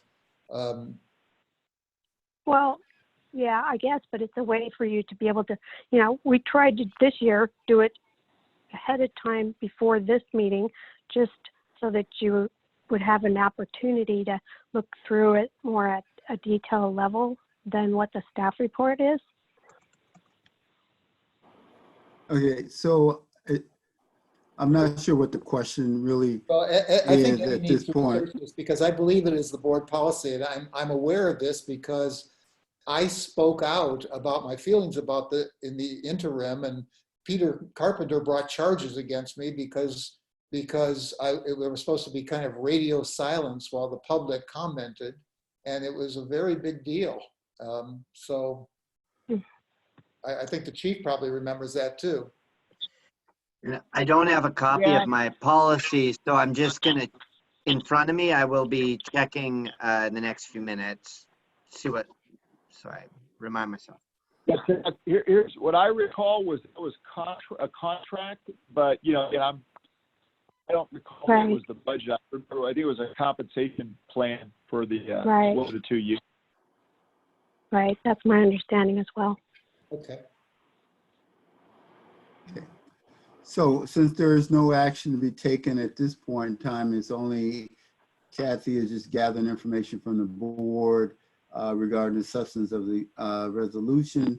And if there aren't any corrections or additions to the resolution, then I will move on to item number 9. Robert, can I say one more thing? Sure. And Chuck, so, yeah, I just want to leave you. I want it because I know that there is scrutiny around these things, that the media, you know, does follow this, and that you as board members have constituents that ask at times difficult questions, and you know, everybody wants to be responsible.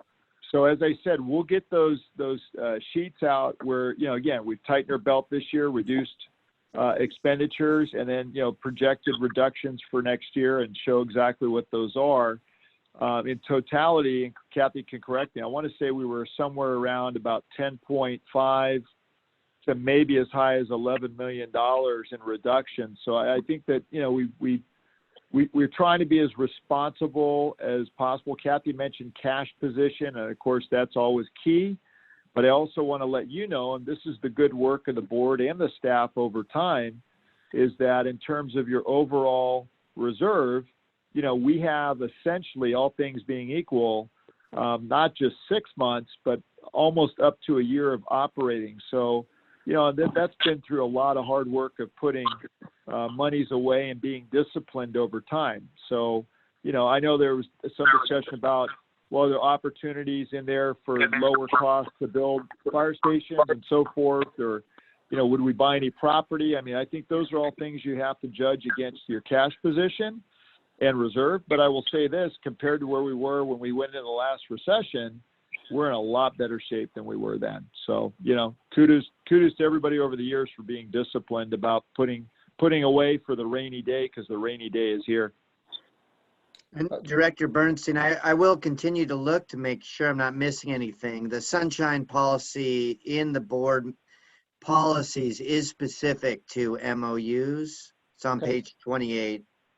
Okay, thank you. Sure. Let me just say that I just a little, I don't have any idea what people's sense of this is. If I had to vote tonight, I would not vote for a budget that showed a headcount increase of 4. And I'm saying that because that's how I would probably vote in mid-June also. And if in mid-June, if anybody agreed with me, we'd be for that. So This is the time for that kind of thing to come out. You know, if everybody agreed with you or whatever, then this is the time for that to come out.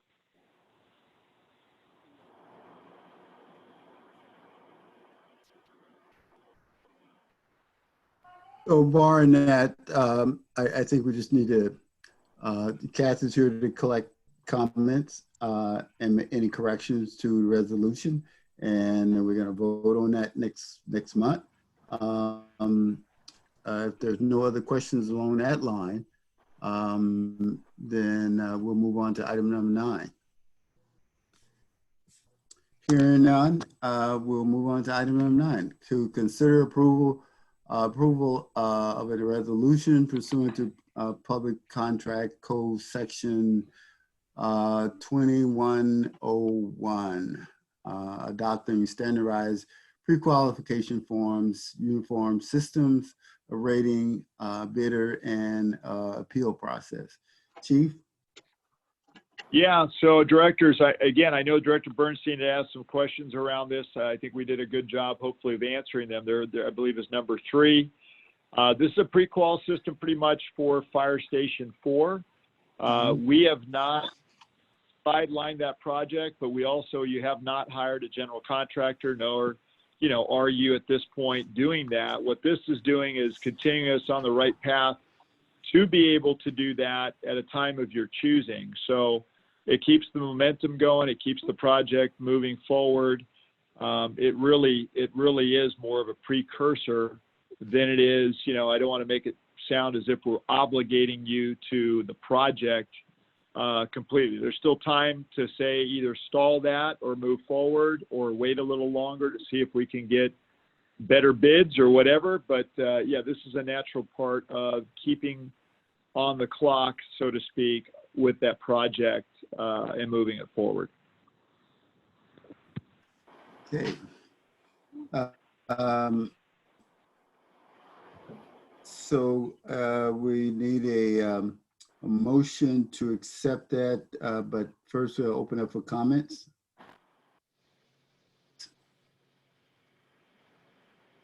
No comments? I have a question. Robert? So I guess we will move. There's 2 Robert, things. It seems like Robert Chuck has a we need question. to approve this process as well as approve the resolution. Am I correct, Chief? Robert, I believe Director Bernstein has a question. Chuck has a question. Oh, okay. I didn't see him. I'm looking at something else. Go ahead, Chuck. Let me just be clear though, Chief. I support this, but this is what we're doing is updating something we've been doing in the past because of a change in rules and this and so forth and dollar amounts and whatever. But this isn't just for Station 4. I mean, this would be for any significant project that we do. Isn't that correct? Yeah, that's correct. But obviously, there are no other significant projects at this point. But this process would remain, once we approve it, it would remain in place unless it was modified. I think that's correct. That's correct. Again, Yes. it's a pre-qual system, so it's part and parcel if you were to move forward with another capital project. Well, I'll make a motion that we approve this process. I'll second that. I have it. Motion been made. Robert? Discussion. I got to get to that point first, right? For the discussion, a motion been made, been seconded. So I call for the question. No. Discussion. Jim has a question, right, Jim? Yes. Discussion question. Okay. Hey, thank you, Robert. I don't know. We're not going to get it tonight, but I would like to get a briefing on Station 4 and what kind of schedule it's on and how this current economic environment might affect the project and the scheduling and whatnot. I support moving forward with that, but I think that's a discussion that we need to have with the board. So is it my understanding, Chief, the need assessment will be coming up fairly soon? Yeah, this keeps you on the schedule, but it does not, again, it is not an approval to go out and get a general contractor. And I think to what Director McLaughlin is specifically asking is, where are we? And I think that's a fair question. And we certainly can provide that because all this is doing, it's procedural. From the way I understand it, talking with John, we're still looking at months away before, to keep on the current schedule, before we would end up needing to take the next step, which would be for us to then seek, first off, finalize the architectural drawings, that the county's approved the project all the way through, and we're ready to launch and hire a general contractor, which would mean building the station. So that's there's a couple different steps right now that we would still need to do before that occurred, and I can certainly make sure we let you know where we are in that and the timeline, because I think we're looking at about the end of this current calendar year for that to occur. Thank you. Chief, can I ask another question, please? I believe Sure. that the architect for this project was about $1 million, if I'm not mistaken, maybe a little bit more. This process would apply to an architect too. This isn't just a contractor. Yeah, I don't know where on that one, Director. I have to find out going forward, as you mentioned, because we're already in a contract for the architect. I don't know how this would affect an existing agreement that's in place, but I can certainly ask that question. I'm not suggesting it would at all. I'm just saying if the next time we hire an architect, which may not be so far away. That you're right. It could be. Again, I'll have to ask So John, who wrote the report. Chuck, do you think there's a difference that this should not apply to architect? I mean, this No, is. I think it applies to everything. Yeah, I agree. Okay, so I just didn't know if you had a problem with it applying. Well, the chief was only talking about a contractor for Station 4, and I just am trying to say, well, it seems like we're approving a process here, not a project. Yeah, I agree. And I think that he said that too. And he was just using Station 4 as an example. But thanks for clearing that up, because I can see that. Okay, Chief, regarding when it comes back to us, on attachment B, is this a standard font format? Because I had a heck of a time trying to Yeah, read. you know, I'm like you. I hadn't seen it. I had it explained to me, but yeah, I hate it too. I just asked John to change it. The Times New Roman. Yeah, that'd be great. All right, that's all. This is a minor So there's no action to be taken. Well, I guess we did. We had a we had a motion on it that was accepted in second. So roll call. Director Bernstein? Aye. Director Crawley? Aye. Director Solano? Aye. Director McLaughlin? Aye. And Director Jones? Aye.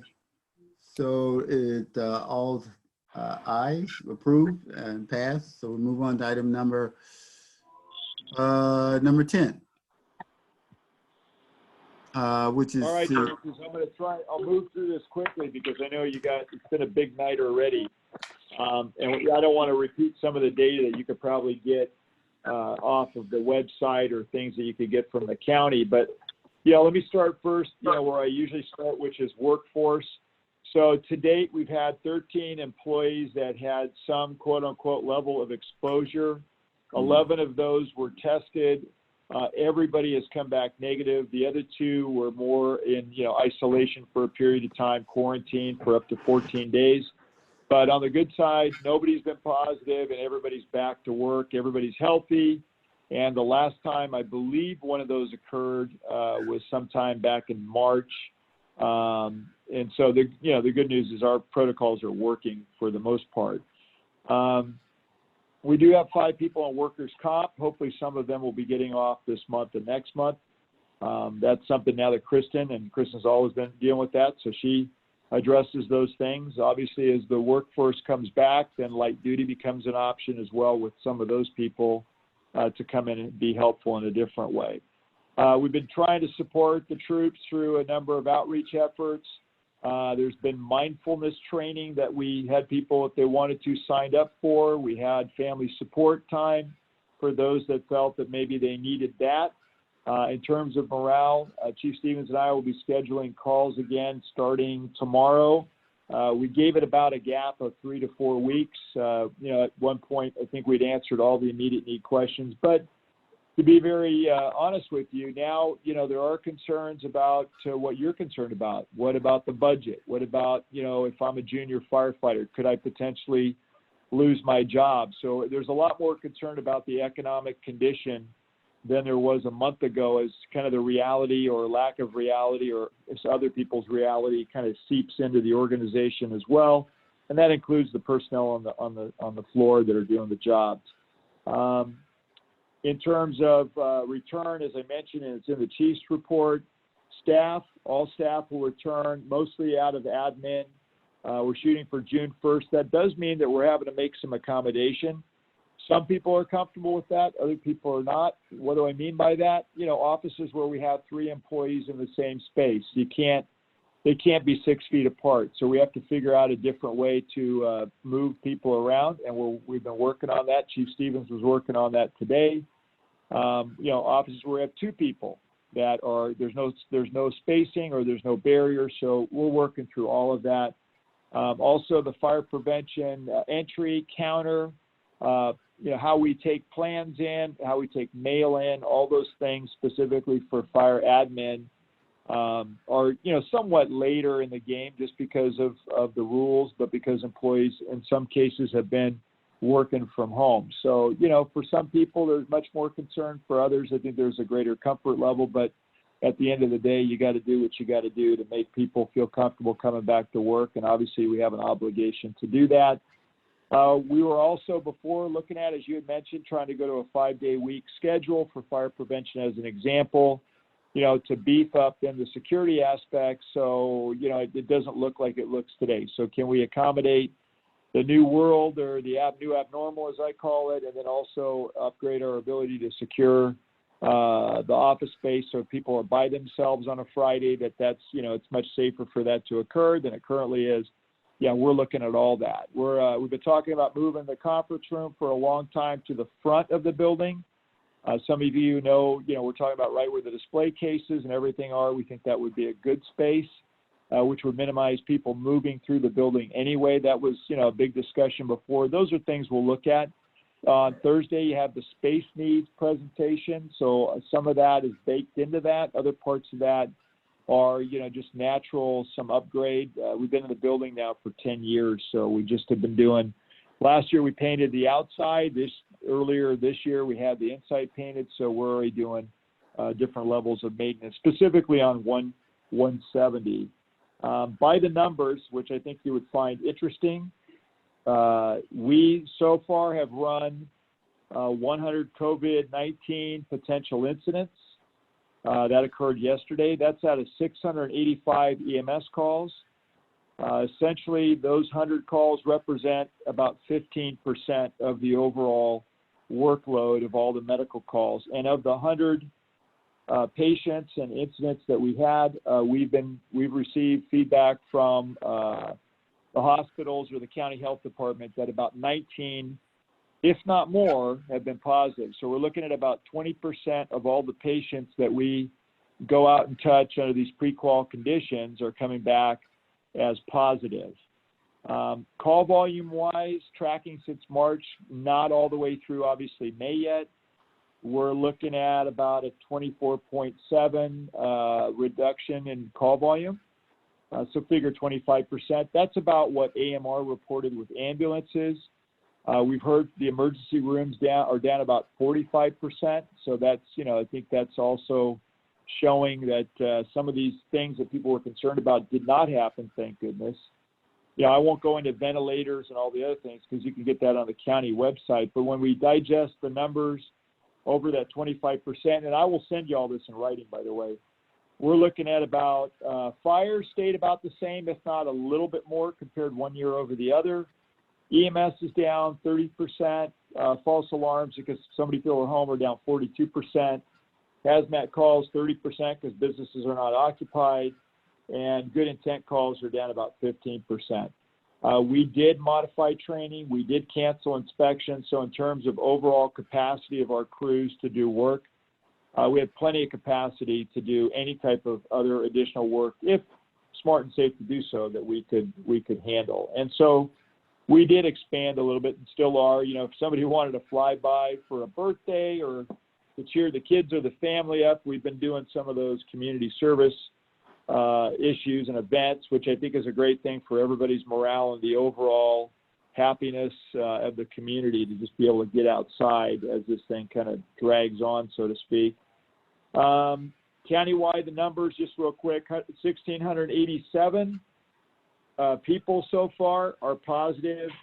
When we look at what the county says has been generated in the communities, they show that of that, 12 people live in Atherton, 56 live in East Palo Alto, 59 live in Menlo Park. That's 127 of the 1,687. Where we cannot figure out the number is the unincorporated area. So Redwood City specifically shows up as Redwood City in the data. This is kind of the fallacy of the health director using zip codes as his primary way of sharing information.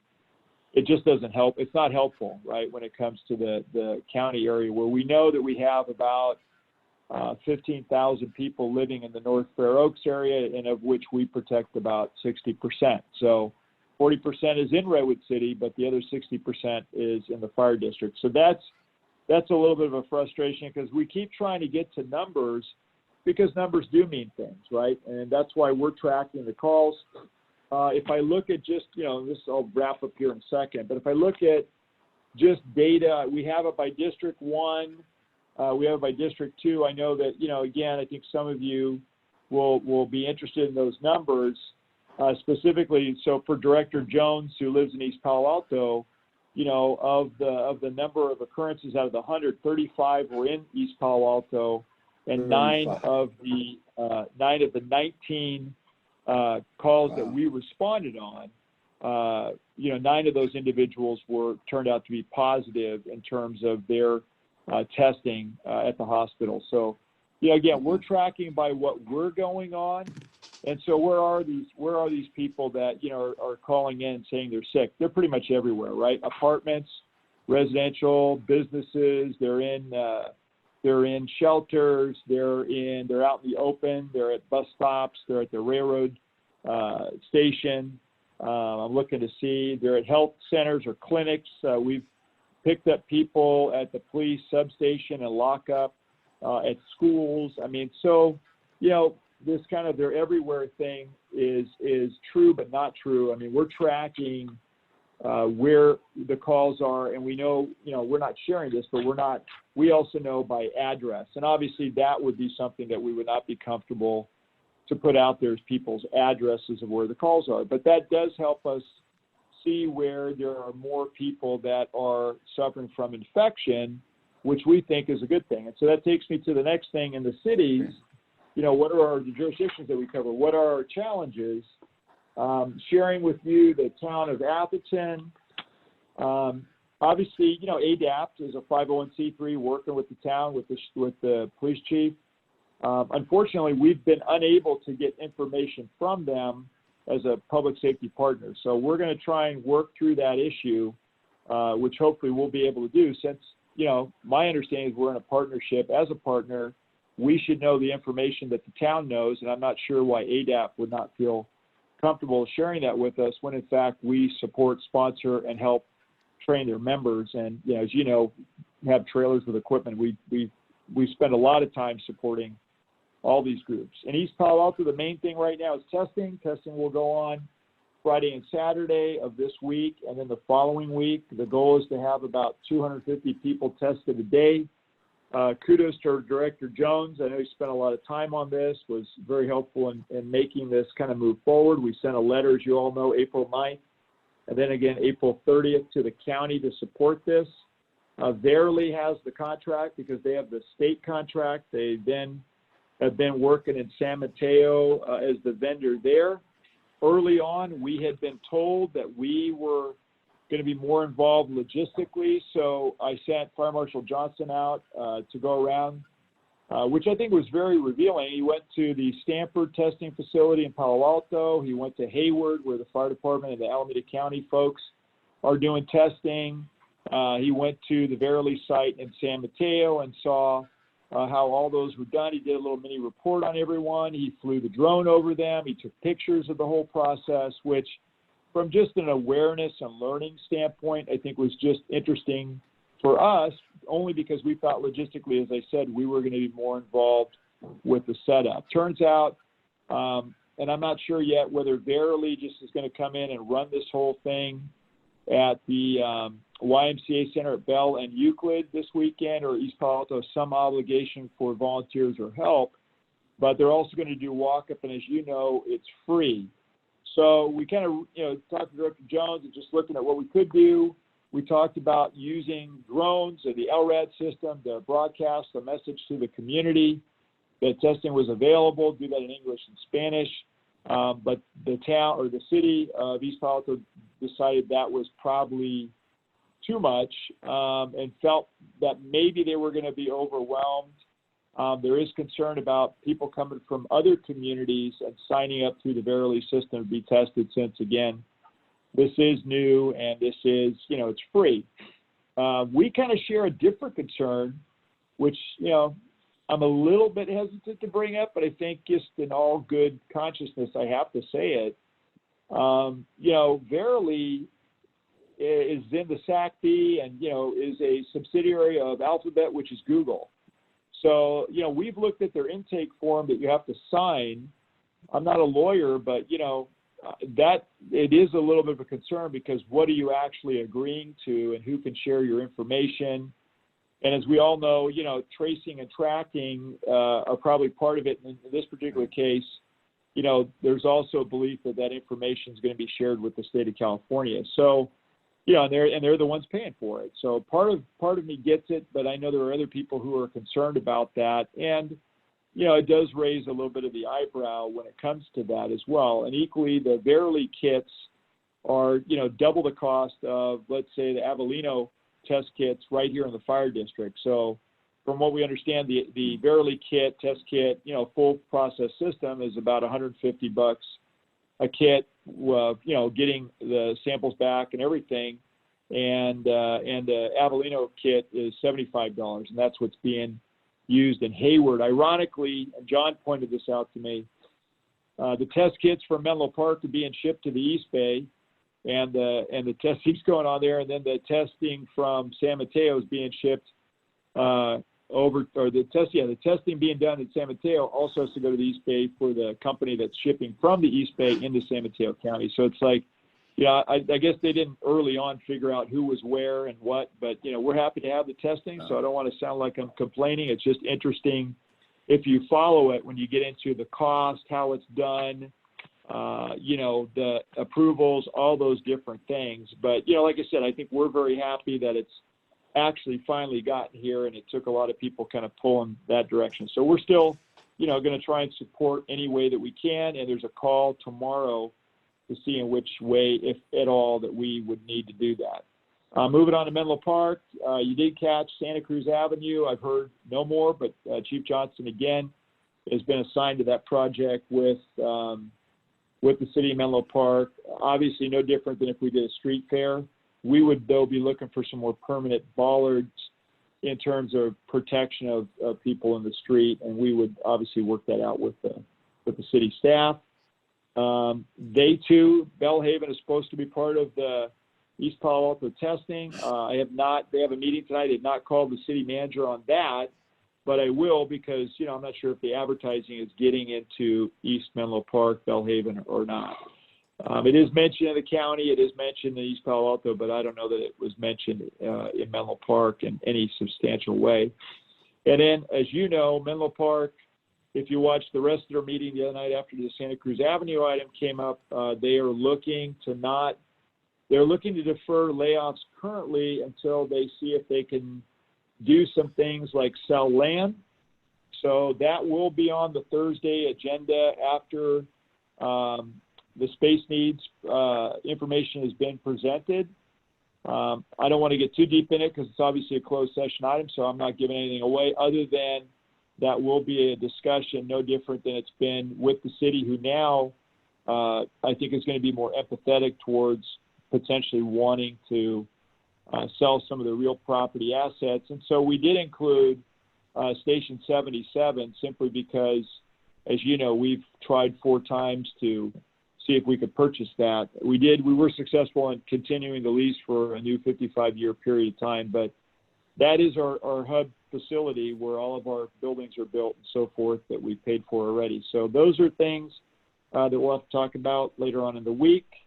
And then with the county, the county is now doing conference calls twice a week. Obviously, testing is a big deal, and probably the other big deal, and Director Bernstein had asked about it, is the PPE. The PPE is an interesting issue. They are dealing with overcapacity now, difficulty in storage, and then corruption of product. So they're actually looking at sending things back based upon concerns or not acceptance of certain products, primarily that have come out of China, from what I understand. And there's questions about the safety and the the safety and the sterility of some of the products. And so I'm not too deeply invested in that, other than I know that's going on. I think the good news has been that the county health director has kind of separated himself and the county from the 6 other Bay Area counties and is going along more with the state versus the more restrictive 6 other counties. And I only say that, I'll try to be careful here, but I will say, the numbers from what we looked at, we didn't think were validating continuing some of the more restrictive measures. And I would probably say that across the board with the state of California too. But we've tried to interject that as fire chiefs, just so you know. But we have very little influence or say, which is too bad, since we have a wealth of experience in real issues and real outcomes where, this is no different for us in some cases than other disasters that we've been on, where, there's always unintended consequences, but you always have to weigh a lot of factors in the balance. And sometimes we're not so sure all those things are being weighed appropriately. Let me close off with this, with the grant. We did, as I mentioned earlier, apply with the county for a grant for equipment needs going forward. The deadline was last Friday. We were happy to do that as one county. I think the solidarity of the fire chiefs, us working together collaboratively, up to 3 calls a week before, now we're down to 1. But just, the synergy of a lot of new chiefs, a lot of new deputy chiefs, and just a lot of respect, I think, across the board for what we all do and how we're, how everybody's working together has been very good. I would put it as one of the positives on an after action report is the collaboration. And so the grant made some sense, but as I said earlier, we said, hey, we're going to check the box that this is not an economic hardship for us. And so, I don't know if that jeopardizes the grant for everybody, but certainly, we couldn't with a straight face say that we're worse off than many fire departments that we're hearing across the country that are laying people off and shutting fire stations and so forth. So we're not those agencies, thank goodness. With that said, last little couple details. I looked at a month ago. A month ago, we were at 28 deaths. Today, we're at 75. 50% of those, as you probably have heard, are in healthcare facilities most of the time. Last month, on this date, we were at 920 people that have been diagnosed as positive in the county. We're currently at 1,687. So deaths have been more, almost tripled, but total cases are, less than doubling. So that's a good thing. And interestingly enough, the predominant age group, if you follow some of the information, is the 30 to 39-year-old category at 328 people, and that have tested positive. And then by ethnicity is interesting, and probably another good reason why testing is in East Palo Alto, which has a large Hispanic population. By almost double, the Hispanic community of the cases by ethnicity are 645. The next group below that are 311 for white. Below that, 305 for Asian. And then it drops all the way down to other at 16. And, African American or Black, Pacific Islander, and multiracial are down in the teens. So, again, one of the reasons I think it's going to be good that they bring testing to East Palo Alto is the large, over 60 some odd, if not 70% of the community is Hispanic.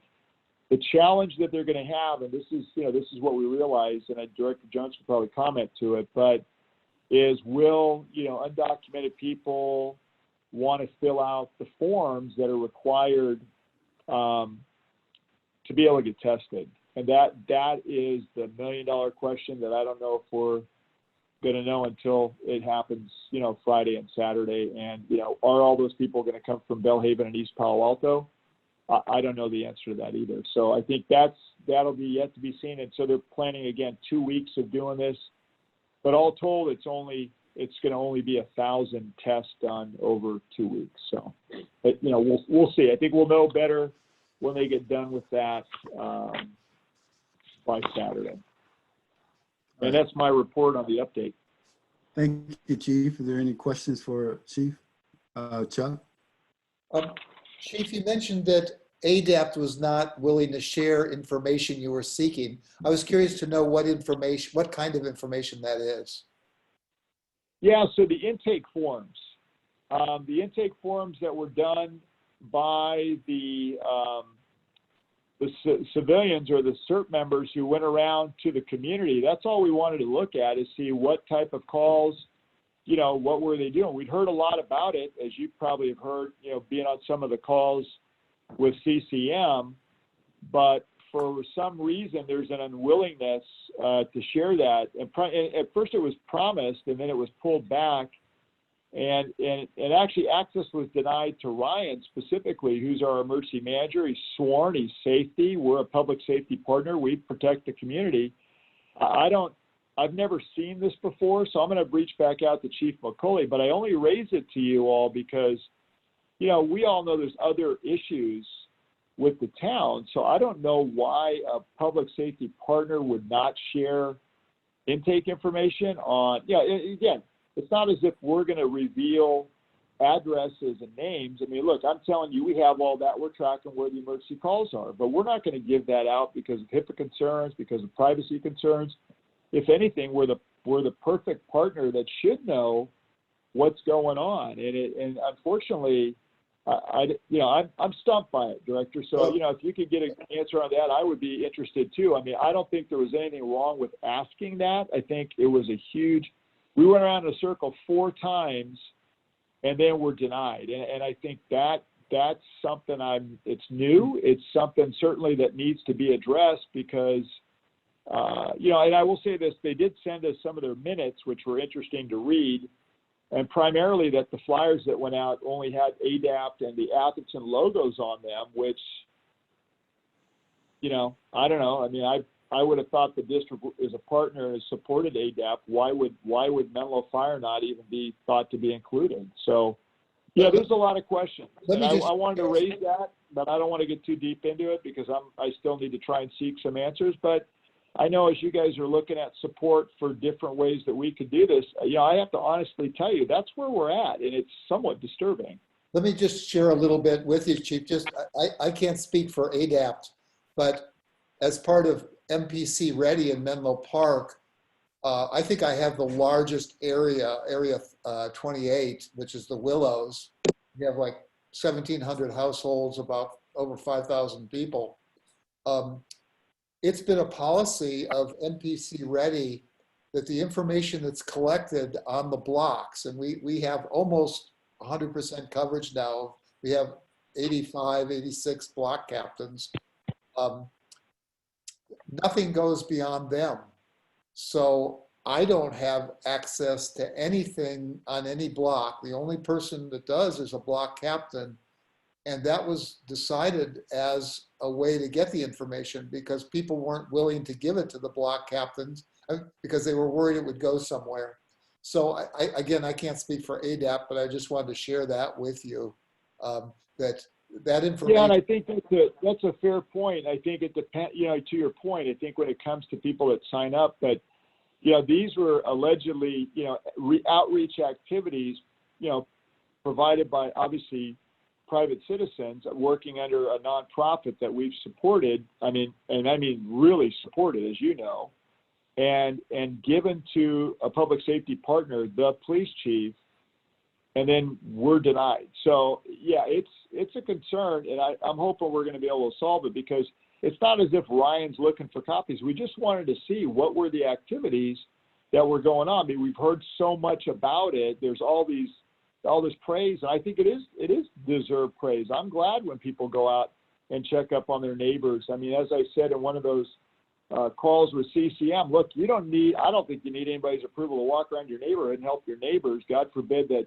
we get to that point. I mean, you heard me kind of tiptoe carefully through some of these restrictions from the health director, just because, I have unfortunately, my own opinions about where we are. But, I also feel for people that want to go out and help and may feel uncomfortable doing that. I know you guys have an item later on in this agenda regarding that. And I think you just got to be careful. And that's the only reason I'm bringing it up. I think you got to be careful with, saying there's a level of support based upon some things that I've seen too, which are really unusual. I mean, I've never seen this before. I've been on major disasters where information is shared back and forth constantly with public safety professionals because, we're in the middle of an incident. I've not seen this. And this is, to me, like the lowest level of information. If you're sharing it with the police chief, what's the problem with sharing it with the emergency manager or the fire chief? I don't get it.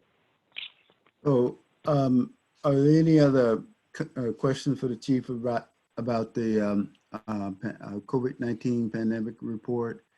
If not, then we'll move on to item number 11. Hearing none, no more comments. So we'll move on to on the regular board agenda, item number 11, which is consider and discuss a volunteer recruitment flyer. And I assume, based on what is here, that it came from the Emergency Preparedness Committee. So Rob, Chuck, who's going to speak on that one? It didn't come from the committee as far as I know. It's from the Emergency Prep Committee? Yeah, it's from Sean, director, and he and I were working together on this, so I know that the committee looked at it. Oh, okay. And I believe in form, approved it. I think we still have to do a couple tweaks. But Sean, I think, I'm looking at attendees. Yeah, he's on the call, so maybe we could unmute him. Yeah, I can, give me one moment. Well, Harold? Harold? Yeah. Yes. What we did was, John had presented it and we moved it forward so that the entire board could look at it. And that was the reasoning for that. So, So can I ask a quick question then, Rob? Who wrote the letter? Did Sean write who is it coming from? This is a flyer, not the letter. This is flyer. Oh, okay, okay, sorry. Sean, are you there? You're looking at agenda 12, and we're on 11. yeah, we're on 11. No, I know. I was looking at the wrong line. And I've got the agenda like on my phone too, where I've got the reports. So I'm looking at, anyway, I'm trying to handle. So let me understand about the protocol here. So this is a consider and discuss a volunteer recruitment flyer.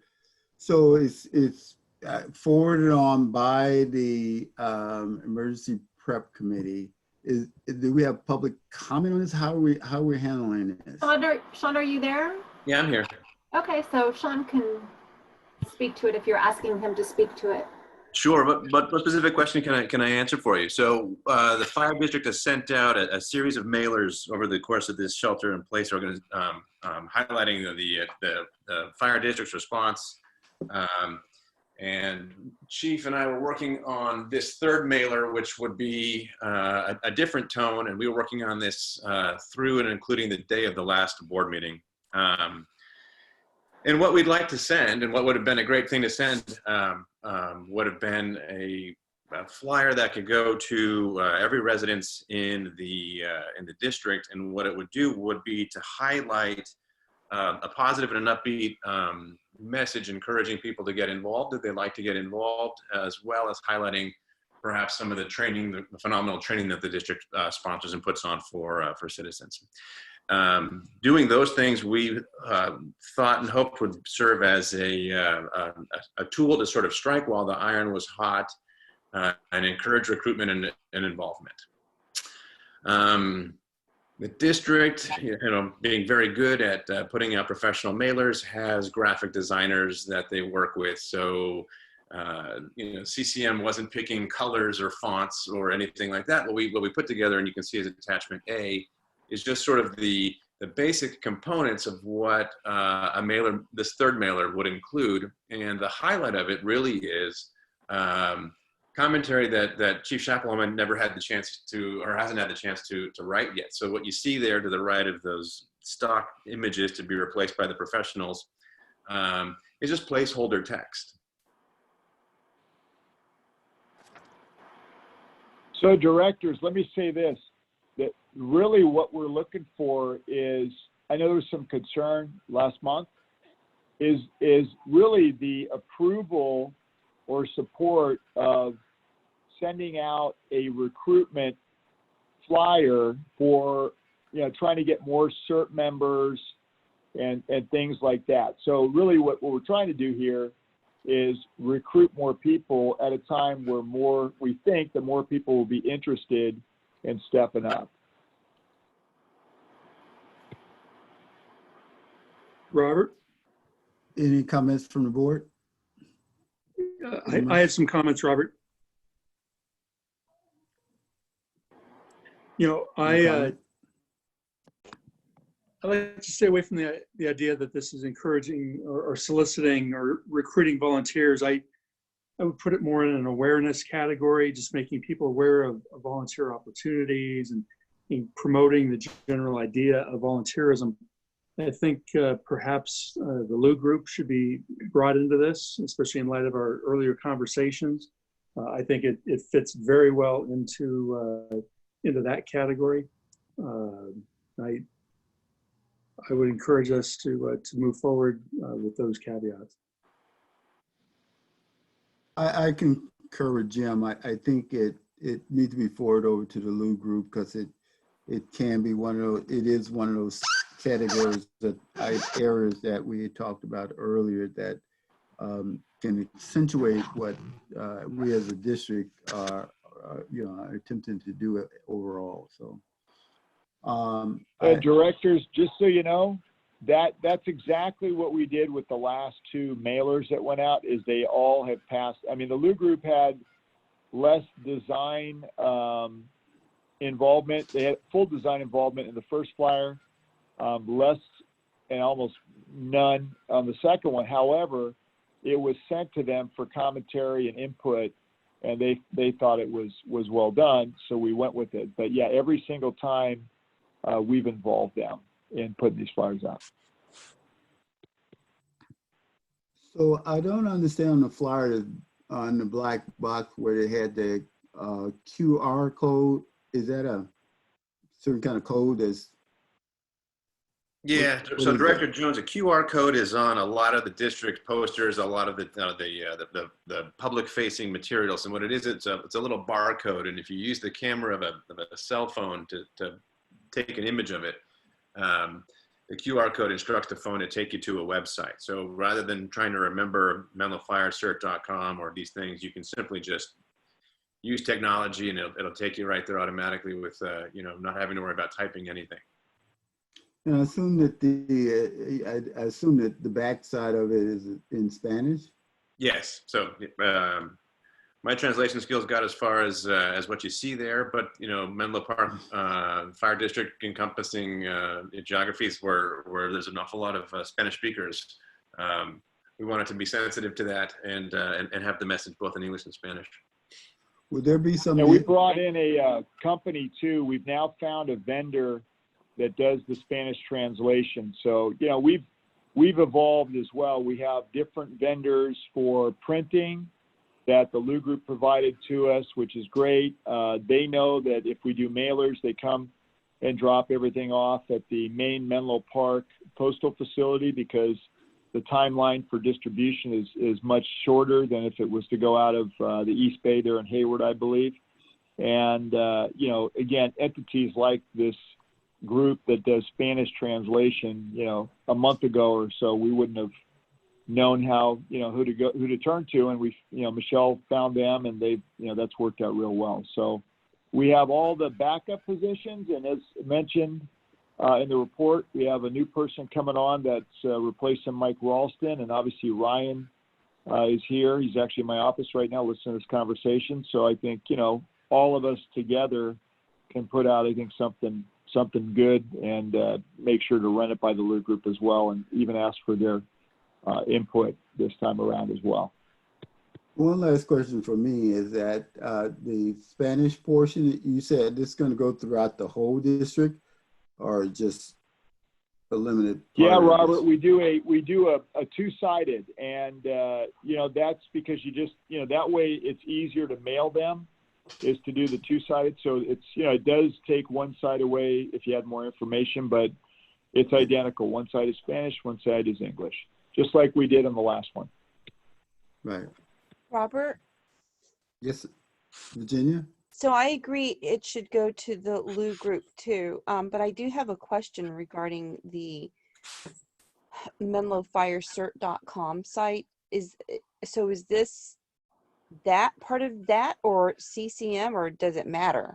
The website that's listed there, Virginia, is the fire district's website.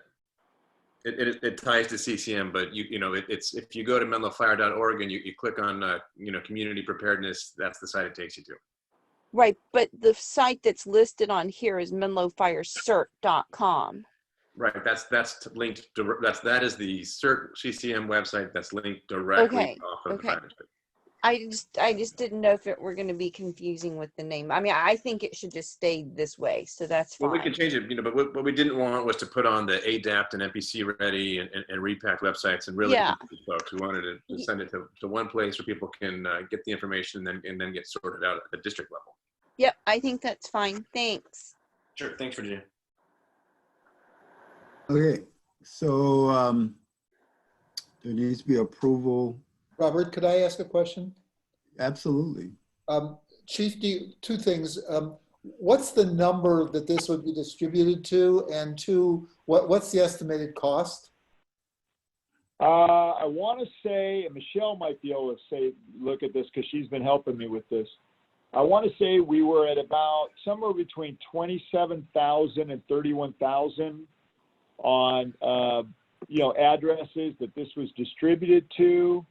And then this last time around, I know we got a credit. I'm hoping Michelle's listening. I can't remember. Michelle, you remember what the cost was? It did drop down.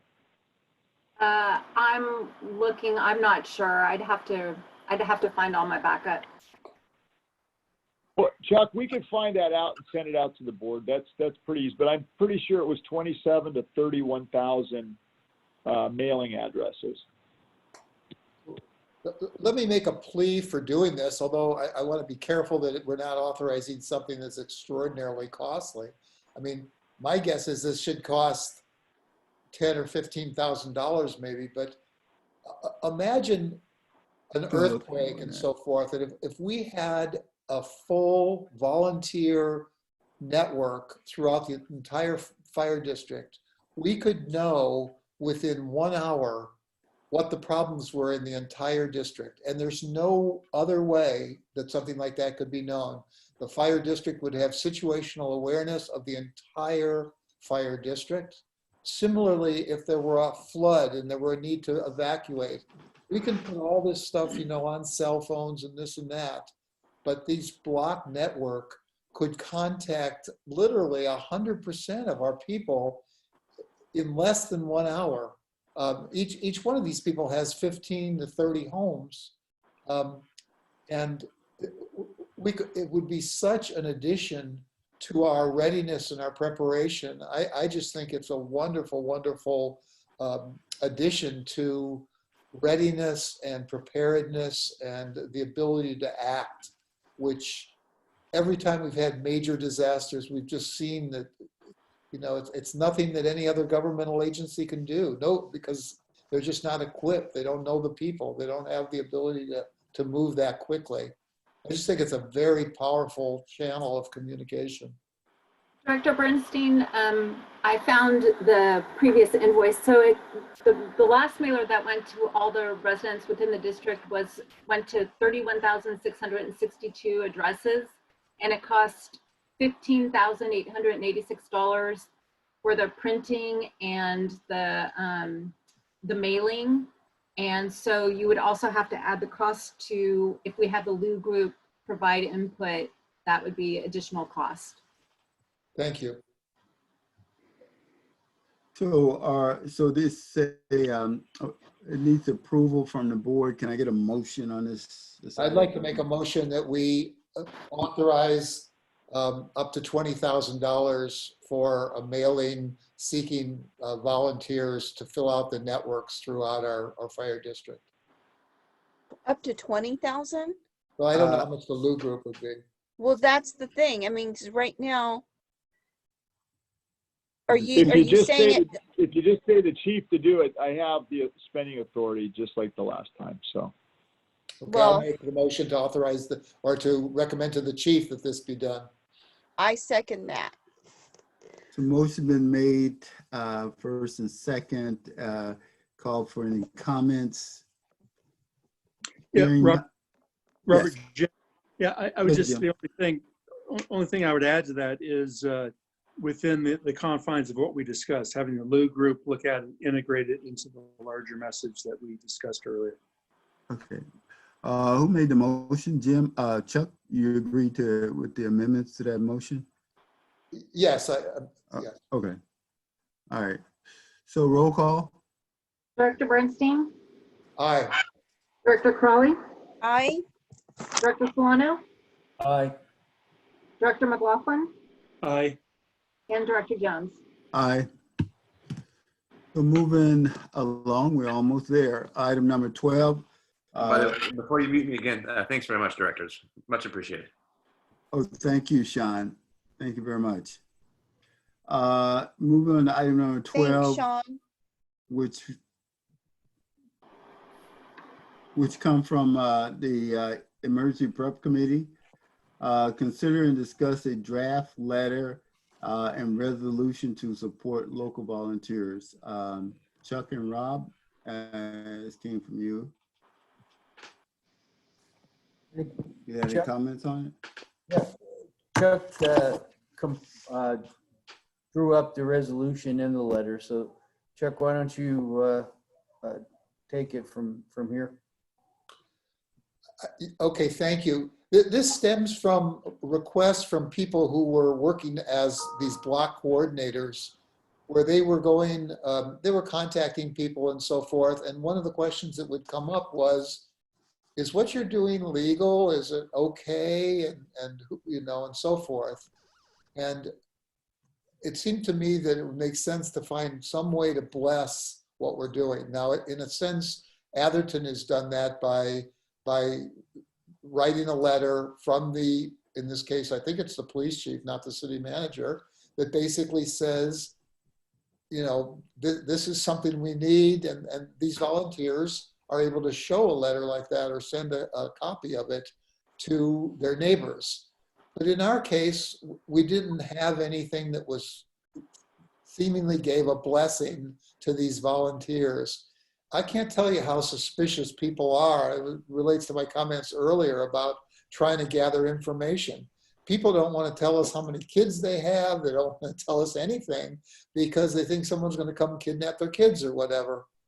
And I wanted to find a way to bless what we're doing and, in a sense, give some sort of modest recognition to the volunteers who are doing this block coordination. So I did it in two forms. One was a resolution of the board praising what they're doing. The second was a letter from the board, in this case signed by the board chair, but saying that this was something that the board appreciated and approved of and so forth. So that's the impetus behind the whole thing. Yeah, but, sorry, Jim. Again, I think this is a great idea. I think it's a good complement to the flyer that we just discussed. I would make this two-sided, letter on one side, resolution on the other side, and again, just coordinate it with the flyer. I think it's a great idea. Again, it's kudos to the many volunteers that have been working. They deserve the recognition, but also to make the community aware that these groups exist and they are active, and they have our endorsement and support. Virginia? So Chuck, thanks for doing this. I guess my concern, and it's not like I don't appreciate what the volunteers are doing because I'm, involved with that. I don't know. It just seems like it could be a liability situation. Not that, people wouldn't trust the volunteers, but what other, I don't know, someone could just somehow get this letter and, I don't know. I just worry about if the letter somehow gets into the wrong hands. If there are duplicate copies made. How do we make sure that the fire district isn't liable for things that might happen where there's something that goes wrong? And I'm not saying that there will be. I'm just, me, I just want to be prepared. Why don't you ask Eddie, who's on the line here? Well, because you and Rob wrote this. That's why I'm asking you. I'm not against it. I just don't know. I'm just trying to, did y'all think that through? We have frequently applauded or done resolutions for. Yeah, but this is taking this letter out to the public when they're passing out things. And I get the resolution part. I totally believe in commendations and resolutions and recognizing people who deserve to be recognized. But maybe I'm misunderstanding how this is going to be used. So if you or Rob on the E-Prep committee can just at least help me understand how this is going to be used, that would probably make me feel a little more comfortable with moving ahead on this. In two ways. Well, for the most part, people are not having direct contact. So most of the communications among the neighborhoods are electronic. A few people, however, are going door to door and dropping off flyers. And surprisingly, all of the people who've done this have reported positive feedback. That surprised me. I thought there would be some negativity. So I think this would either be duplicated and left on the doorstep, or it would be scanned and sent to someone, just kind of explaining what it is that these people are doing. But again, remember, these are their neighbors. It's only to be used by the block coordinator, somebody who lives, a couple doors down from them. Yeah, I have a problem with the process. I'm pretty appalled for the most part that people will put documents, things together. It doesn't happen to me in the past, but it doesn't make it any better. And you can shape it any way you want to, but Chuck, you didn't. No one picked up the phone and called, "Hey, Bob, you're the president. What do you think about this?" with your name on it. You can vote majority to pass this thing, but I won't sign it because I'm really. Wait. So are you telling me, Robert, that you didn't know about this letter? Let me finish. You didn't know about this? Only time I found out about it is when I saw this freaking thing here in the board packet. And that bothers me.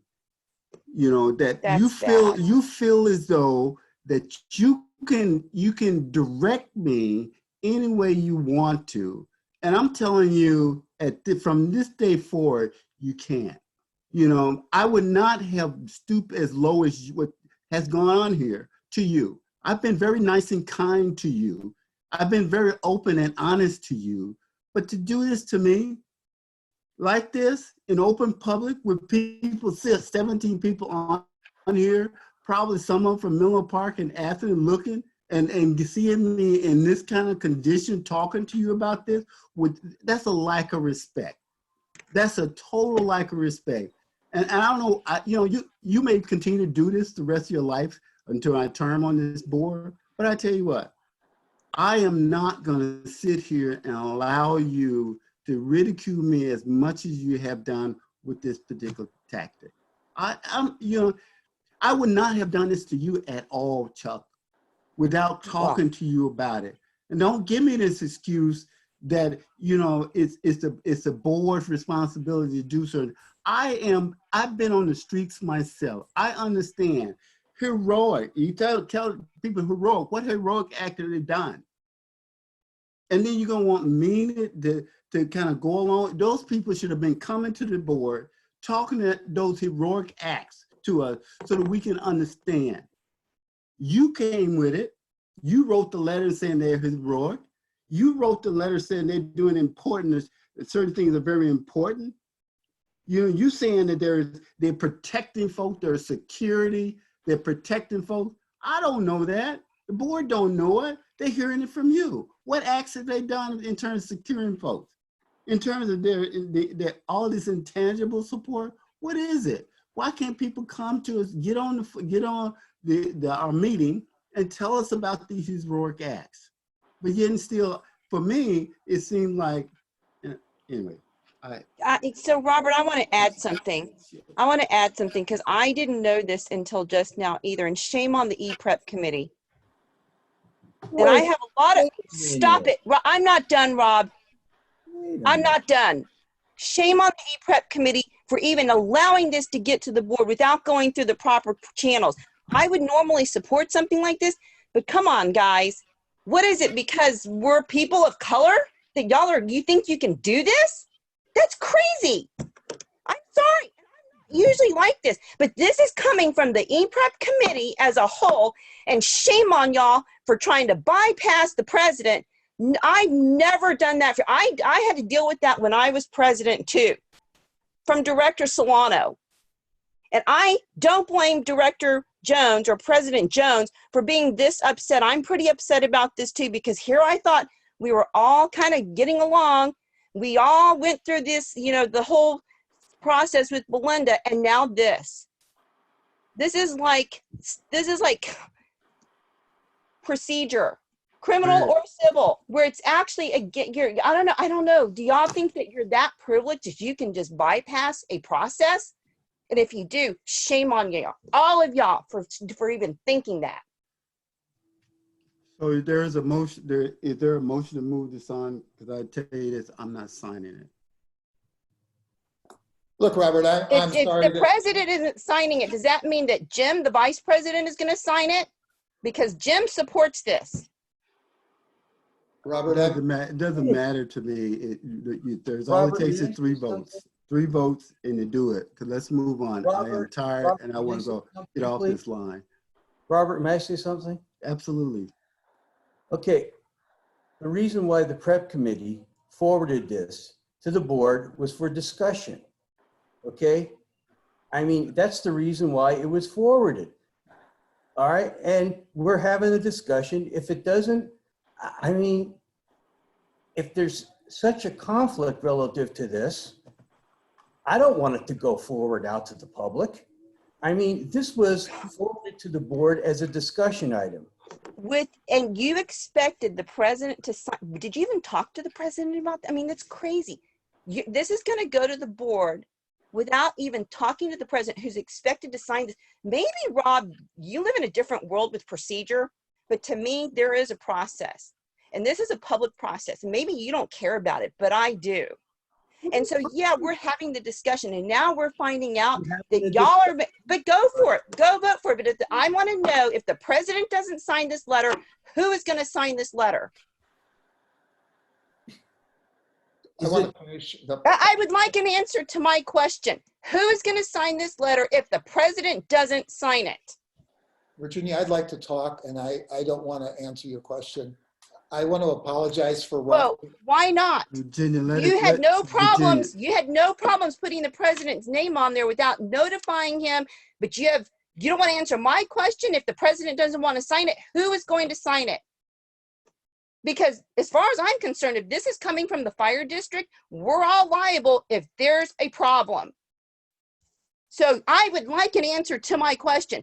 Who is going to sign this letter if the president doesn't sign it? It's not that hard of a question. Is it the vice president?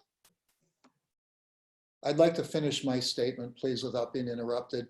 I want to apologize, Robert. There was no intention to to bypass you. I would have assumed that things coming from a committee and going on our agenda would be passed by the board president for review. I would have thought that you would have seen this. We had our meeting over a week ago.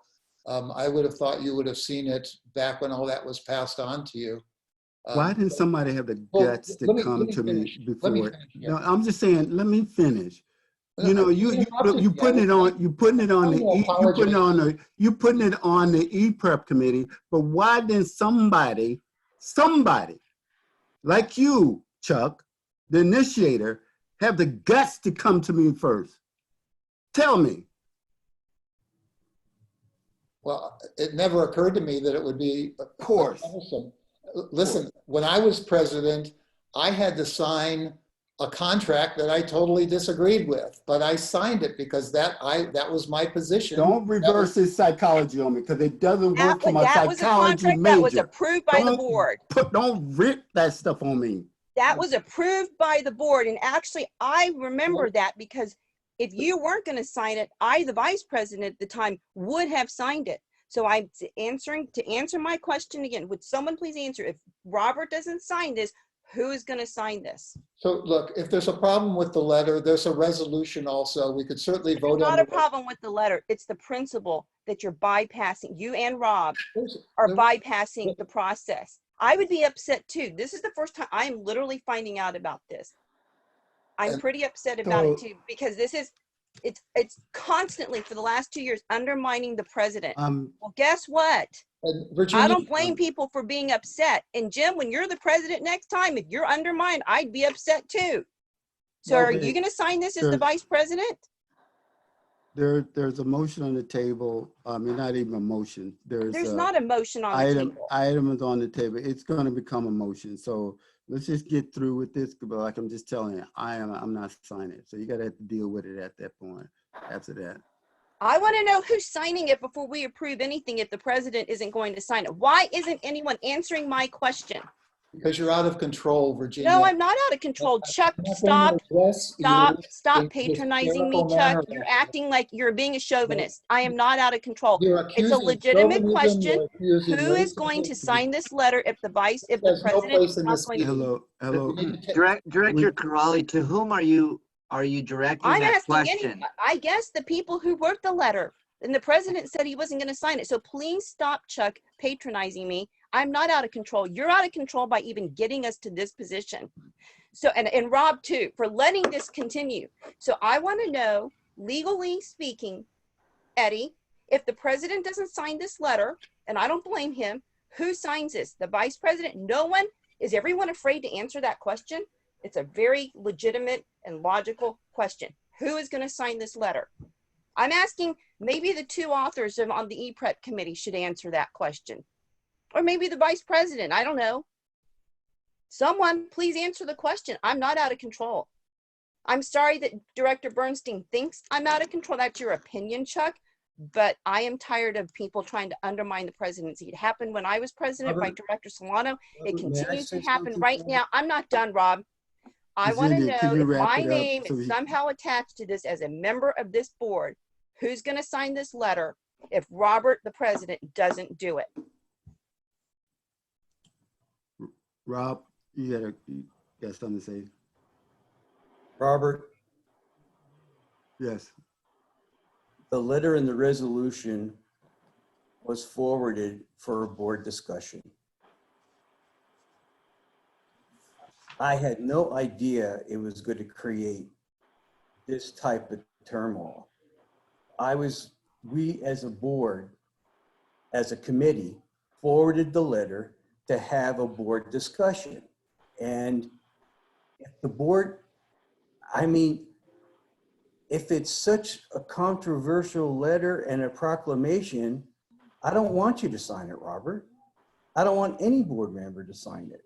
You're missing the point, Rob. If you don't understand why I've said what I said, then unfortunately, everybody have missed the point.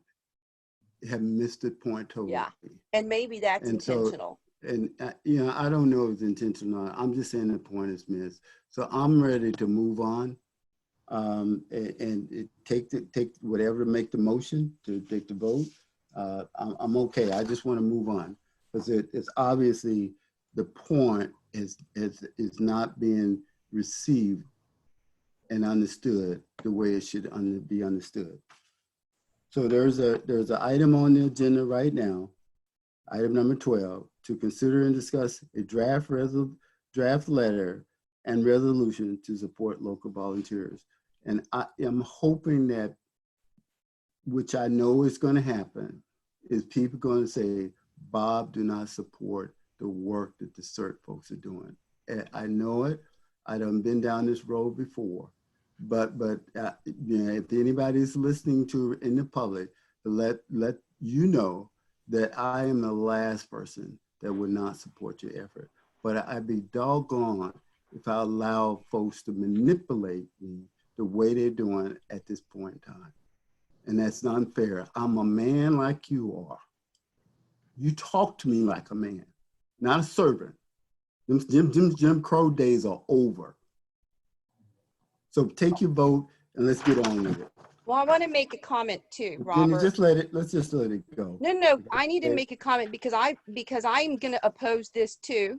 If there's a motion that ever gets put on the table, because clearly my question isn't going to be answered about who's going to sign this. But I also want to know, I want people to know, like you, that I do support the volunteer efforts. I've, kind of added my name to that list of volunteers. I've done everything I can to help and support the volunteers. This process was tainted, and as two ex-police officers, I hope that you know what the hell tainted process is, because that's exactly what this is. And that is the reason, Rob, that this is not about signing or discussion. This is about a tainted process. And it's because this is a tainted process. It's a very hard thing for me to support. But I want the volunteers to know, for the record, that I absolutely support and appreciate everything they've done, including Chuck, and I know he's done a lot. But to do this and create a tainted process, again, shame on you, and especially you, Rob. You're an officer, an ex-law enforcement officer. You know what the process should be. All right, so what are we going to do with number 12? Can I speak to this, Robert, please? Let's make this our last round of comments. Go ahead, Joe. Yeah, I just want to reiterate, there was certainly no intent on my part to hurt anybody's feelings. I think the discussion of racism and sexism and so forth is out of place. So I just want to insist that that's certainly not the case. When I wrote the letter, I attached your name because you're the president of the board and you're the one who would issue a letter. So it just seemed like a normal thing. But I would like to make a motion that we approve the resolution, forget the letter, we approve the resolution of the board, and that's my motion.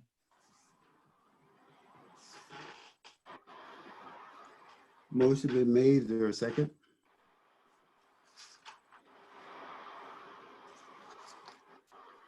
Call for the vote. There's no second. No second. Yeah, the motion fails for lack of a second. But is there any more discussion? No more discussion.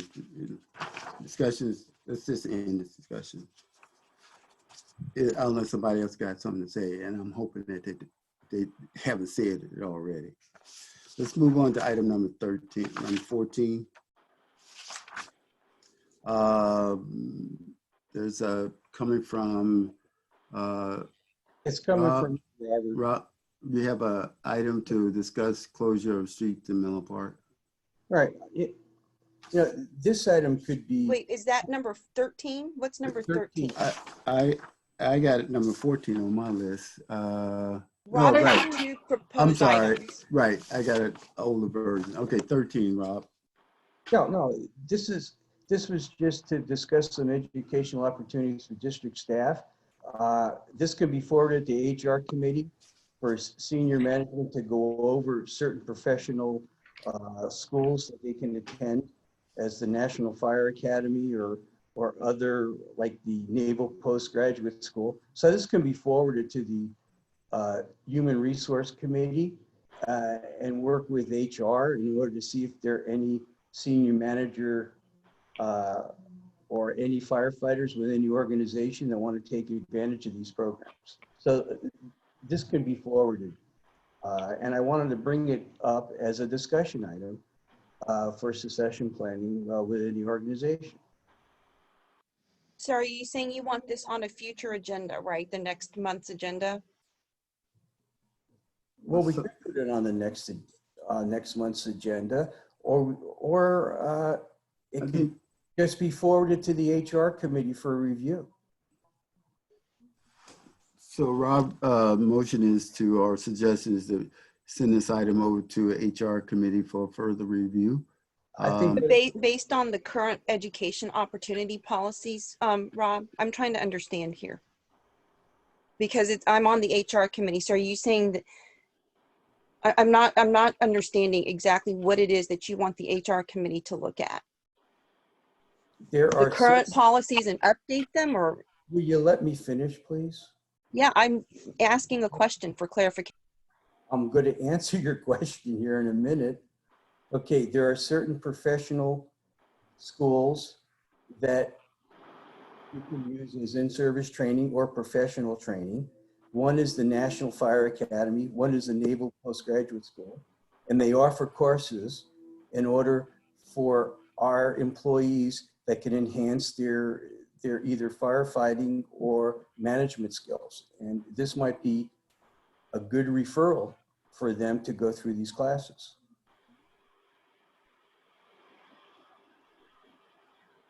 So directors, let me chime in because I mentioned this earlier. So Director Solano, I had to look at what he had submitted as well.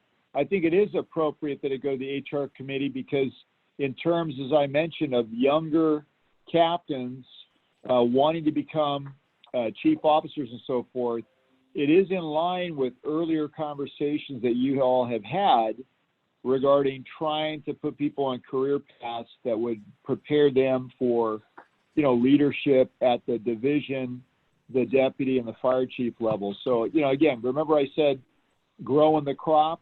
Well, this is all part of that, growing that crop. So I think it is appropriate, certainly worth discussing.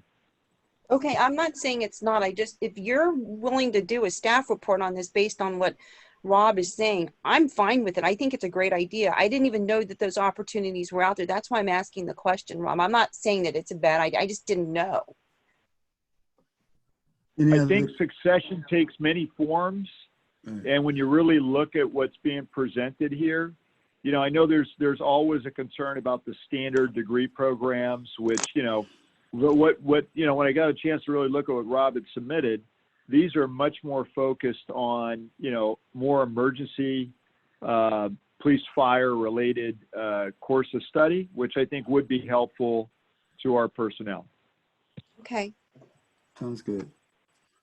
Well, do we need to make a motion to approve that to move forward to the HR committee, or is the consensus okay? Consensus is fine. Okay. Okay. Thanks, Rob. So is there, I assume there's consensus. Jim, you haven't weighed in. I assume that you're okay with it?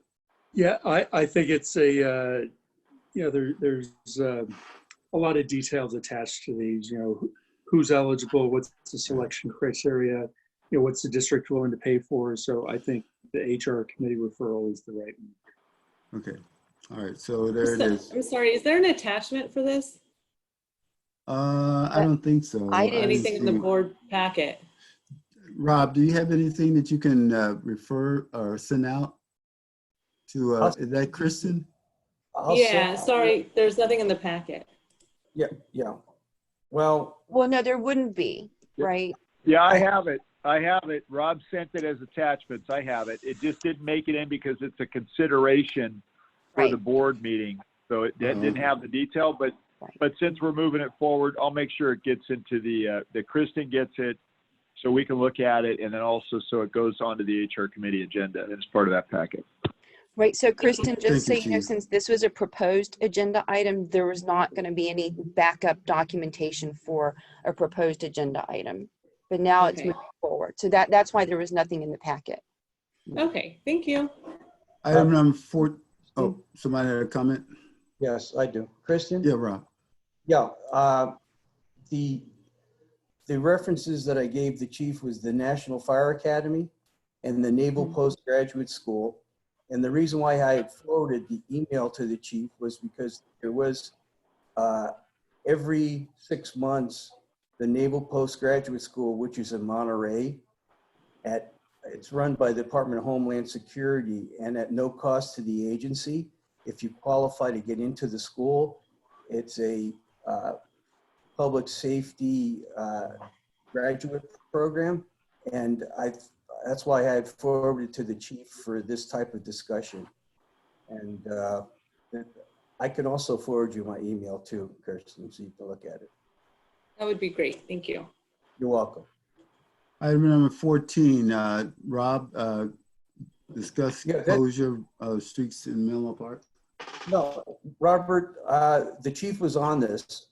He sent me the information, and he had already been in contact with the city of Menlo Park, and he's been working with them. Him and John Johnston has been working with the street closures, and that's why I had put it on here for a discussion item. But the chief has already handled it, and he's working on it, so there's no need to go any further with it. Thank you, chief, for your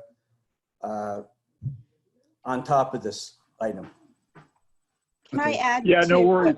No worries. And I just sent that information from the last item to Kristen. So Kristen and Michelle have it now. Okay. Robert, through the chair. Yes. So Rob, thanks for putting this on here. You know, you and I talked about it very briefly. I think it was great. And it was kind of like a weird timing because when you put it on here, it was an ongoing issue. And I think it's been, you know, kind of being discussed now between two administrators. But I do think that we need to get updates, Harold, on this as you get them, because the street closure is something, I mean, you know, I talked to you about it very briefly, is something that I'm concerned about too, in terms of emergency vehicles being able to get through. So I'm glad Rob put this on there. Yeah, we'll work on all that stuff. I mean, like I said, John's dealing with Nikki on it. I mean, my only thing to them was if we're gonna do this for a longer period of time, then what I want is better bollards or protection, because, you know, nobody wants, if you've never seen the video or heard about it, nobody wants a Long Beach where, you know, here's an older guy lost control of his car. He, instead of hitting the brake, he hit the accelerator. The protection wasn't good enough and he ran right through a street filler, and, you know, he hurt a lot of people. I think he might have killed some too. So, you know, either unintentionally or intentionally, you know, we need to look at those center points and protect the street. And you're right, access is an issue. But the good news is we moved Rescue 77 to Station 6. So you have not only an additional unit right there if it does happen, but you got a smaller unit that can more easily navigate the street that has, you know, some water and hose capability, at least for initial attack. Well, the main thing is that you'll keep us updated on any kind of changes, just so that if people ask us, you know, as fire district board members about, you know, their concerns or oh yay, why aren't, you know, we're glad that maybe things are moving forward. At least, you know, we'll have information that maybe you'll get from the city of Menlo Park. That's Yeah, you know, let me just say this too to qualify it. You know, in the end, it's hopefully the business district is going to be, you know, the ones that make the bigger decision. Because, you know, I understand, I've heard people who are against it for parking reasons and so forth. I mean, I don't think we want to get in the middle of that. But I do think, you know, if the synergy and the desire is there to do it, I mean, we can certainly help accomplish the task in a, you know, proactive, safety-focused way where, you know, it's reasonable to do it. And certainly from our standpoint, because you mentioned the size, you know, the vehicles.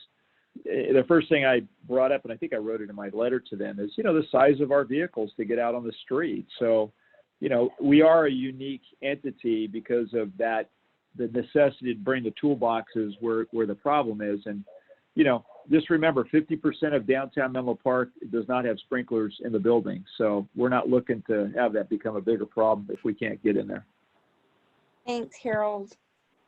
And thanks, Rob, for putting this on there. Okay. Moving on to reports and requests, item number 15.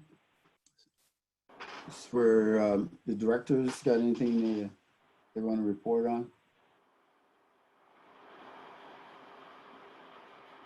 Virginia? I just want to confirm that our special meeting on Thursday is at 5:30 instead of 5. Is that correct? Because we got 2 emails about that. So the meeting is at 5:30, and you all should know that when you get your links, when I send them to you, please try to disregard the meeting times on that, because we try to give you time or set the links up so you can get in early. So it may say 5, but you'll always get the agenda in advance and or the meeting request invitation, and that will always have the correct time. Thank so it's you. 5:30 Thursday. Okay, great, thanks. And Michelle, and I know we talked about this, I believe the staff report and the consultant's report, which is about 200 pages and fairly lengthy with a lot of photographs and so forth. I think is it going out or gone out already? I can't remember which one. It's done. I'll be emailing it as soon as I get off this meeting. So yeah, I know some of you had asked for that. So yeah, between now and Thursday, sorry, but they had just finished some more tune-up and they are working. I misspoke when I said we'll send you the presentation, if I said that, because we couldn't agree, Michelle and I, whether I said that or the staff report and the consultant's actual report. So we'll send you the staff report and the consultant's actual report. I haven't seen their presentation, but I know they have one. And I know John, when I talked to him today, said, it's at least 2 hours, and that's not with any questioning. But that's another big item, no different than having Belinda present tonight and, the strategic plan, and then trying to put all those together going forward in the environment that we're in. We definitely got some work ahead of us to coordinate all that. Okay. Any other director? Rob, got anything to say? Comments? Report? Chuck, you got any comments? Director's report?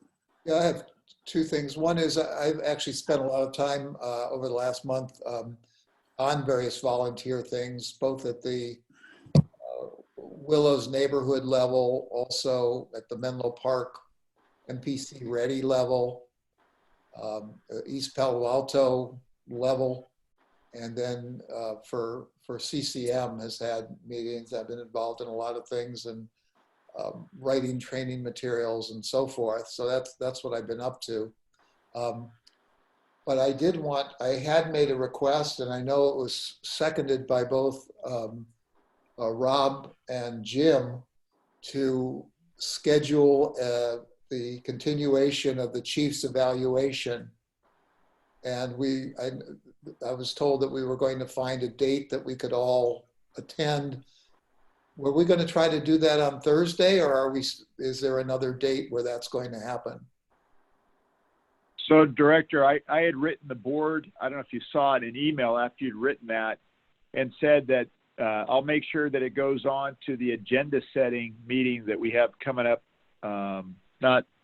maybe next week. I have to take a look with Director McLaughlin and Jones and myself. It's definitely going to be a meeting, and so it'll go on we'll put a date behind it and so forth so we can finalize that task as well.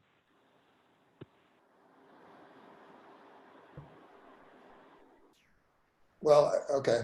I think this is fairly important, and I really would like to see us do it soon. I think, again, it's not a matter, there's no choice about this. This is state law, and when 3 directors call for a special meeting, it's supposed to occur. It's been, over a week, I think, since we brought it up. So waiting 2 more weeks, I think that's too long. Well, it's not going to happen until the agenda setting, just because we got a meeting next week, and the week after that is going to be our agenda setting meeting. So unless you want to start having 3 meetings like this in the evening time, and it takes 3 votes to make it happen. So anytime sooner than what the chief already responded to you when it's going to happen. one more week won't hurt anything at this point in time. Rob? Yes, my mic was muted when I was trying to report. I have been on the Hoover Foundation calls that they're having twice a week now involving the Corona-19 virus. And I've also been on the weekly White House calls involving state, local, and tribal coordination of resources relative to the Corona-19. And thirdly, I've been forwarding you the National Operations Center for DHS every day that I get it through my other capacity with the Fusion Center. And I just wanted to know if you want me to continue forwarding the information to the group, to the board, or do you want me to stop doing it, and just delete it? I think they're important because they don't have a new spin to it. It's mostly the basics of the basics relative to what's been going on, not only within the country, but within the region. So I appreciate getting them, Rob. Thank you. should I continue, Robert? Do you want to still get them? I appreciate the data, the information, because I'm a data-driven kind of guy. So yeah, you can send it to me. Jim? Yes, please. Yeah, I look forward to seeing that actually. Virginia? Virginia? Are you muted, Virginia? She's giving you a thumbs up. I'm muted, but I Okay. get it. I think I'm on that Nick Crick thing too, so I'm getting it double dose, but I do appreciate it. Thank you. Oh, okay. Well, all right. No, just keep me on. Don't even modify your list. Just keep And me. also, I've been getting these CRA briefs that Peter Altaki was the first executive director of the group, and I think they're probably the best intelligence resource in our area, and I've been sending those out. And I think when Chuck and I had spoken, Chuck said it's probably the best thing that has been written, huh? Yeah. I mean, that CRA report. So I'll keep forwarding those to you, and that's all I have. Thank you, Robert. Well, thank you for taking time to do that. I appreciate it. Virginia? Yeah, I just have a brief report. So I started volunteering for the Menlo Park Readiness Group, and doing stuff out here in the unincorporated areas. And I know that Chuck's put in a lot of work, and the work he's done has been tremendous, and he's being viewed as a leader in terms of just getting all the volunteers rallied and engaged and excited. So I want to thank Chuck for doing that. I've also enlisted some other unincorporated West Menlo residents to be involved as well. Some of the old or former, I don't want to say old, former CERT leaders who've been involved. And so I'm hoping that we're going to get more people over here, which is, I kind of feel like that we're in this no man's land, because we're not in the incorporated area, but then we're kind of teamed up with them. But the main thing is that everyone who's volunteering has been very, very committed and has been very hardworking. And so I just wanted to let Harold know that, the group in general really values the support from the fire district. I think we need to support the group more, the volunteer group, within, in a way that, is very inclusive, including the fire board members in terms of information dissemination. But the main thing is that I'm just getting involved, and I just want everyone to know how exciting it is to see energized volunteers. Thank you. Tim? I have nothing to add. Thank you. Moving to item 16, report from the current president. There's a couple of items I want to announce, and I think Chief already talked about it. The COVID-19 testing is going to be starting this Friday and Saturday in East Palo Alto. For some of you probably don't know, the chief has been really an advocate for that particular testing to get to come to East Palo Alto as well as the south part of the county. There was a group of us been working on this for the last 4 weeks, I think, maybe a little bit longer, which included the two mayors of the mayor in East Palo Alto and the mayor in Menlo Park, and the council member Lisa Gauthier in the city of East Palo Alto. Been meeting to try to understand the reasons why that hadn't happened in East Palo Alto, especially in light of the cases that were being reported throughout the country in terms of African Americans and people of color in general having the highest rate of death with this pandemic. So it only was logical that the testing really need to go on in those areas. And so it was one of those things where we was looking at Daly City because of the nature of the population is there and the high density in that particular community.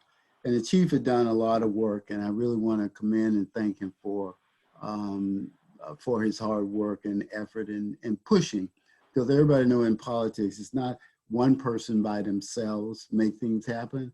There's oftentimes a consortium of people pushing and pulling in the same direction to make things happen. So I want to thank Chief for that. Also, I've been meeting every week for the last 2 months with the city of East Palo Alto and their city council members. They have a weekly conference call update from their city manager about what's going on in the city of East Palo Alto. So, and that's part of sharing with that city information about what's going on with the district. And they have really appreciated the 2 flyers, a bit of information that came out from the district to the residents, letting them know about what's going on and what the things that Chief and the fire district have been up to, as well as the board. So that's the end of my report. And I think we got everybody on that. So let's go to the information item. Chief, you got a letter from the Packard Foundation Hospital. Is there any more? Yeah, that I referenced that. Yeah, I referenced that earlier. That's the one where, you know, the fire, we had the opportunity to go over there. The sheriff's department at Stanford invited us over. Predominantly, most of the resources were out of Santa Clara County, you know, the northern part of the county. But it was, you know, Menlo PD was there. We were there. It was, you know, for the guys that went and just in general, it was, you know, for them, it was a great experience, you know, just to say thanks to the people at Stanford.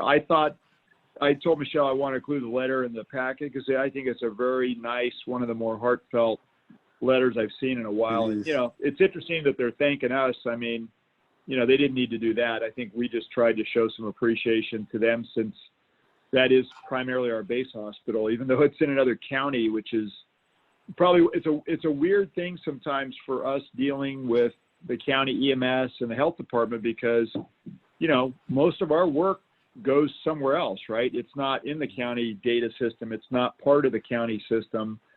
So, you know, it's unique and different at times, but Stanford's great to deal with. And if you don't know, they also have offered testing to us for free and have been real supportive to it, looking at antibody testing. So I'm actually in a conversation with Dr. Behrman over there about antibody testing as well. Yeah, that's it. Well, I think it's a good. Director Jones? I think it's a good letter. Yes, Michelle. I just wanted to bring, sorry, Director Bernstein for interrupting, but I forgot to put on the PowerPoint presentation that you're seeing on your screen that we actually have one final public comment number 3. So that would be the next item after we finish this information only item and after you hear from Director Bernstein, if we could do the last public comment number 3, and then it continues on to the adjournment. Okay, Chuck. I just had a quick question for the chief. Chief, if a Menlo Park resident becomes ill and is transported and hospitalized at Stanford Hospital, is that a statistic for Santa Clara County or for San Mateo County? So, yeah, this has been asked a few times. From what we're being told, that's a statistic for San Mateo County. Now, do I always believe that? No. And that was the great game that got played years ago when we had a lot of shootings. So I'm not convinced that it happens every single time, but we keep getting told that it is counted against or towards San Mateo County. Thank you. Chief, I want to say that the letter regarding that letter and the guy's visit out there to the hospital, sometimes it's not necessarily the big things that people appreciate, it's the little things as well. So just want to leave you with that. So there public comment number 3? No, it does not appear that there's any public comment. Okay, so we'll call for a motion to adjourn. So moved. Second. Been moved in second. Any comments, questions? All in favor? Roll call. Director Bernstein, Aye. Director Crawley, Aye. Director Solano, Aye. Director McLaughlin, Aye. and Director Jones. Aye. So we're now adjourned. Thank you. Thank you. Yep. Thank you. See everybody.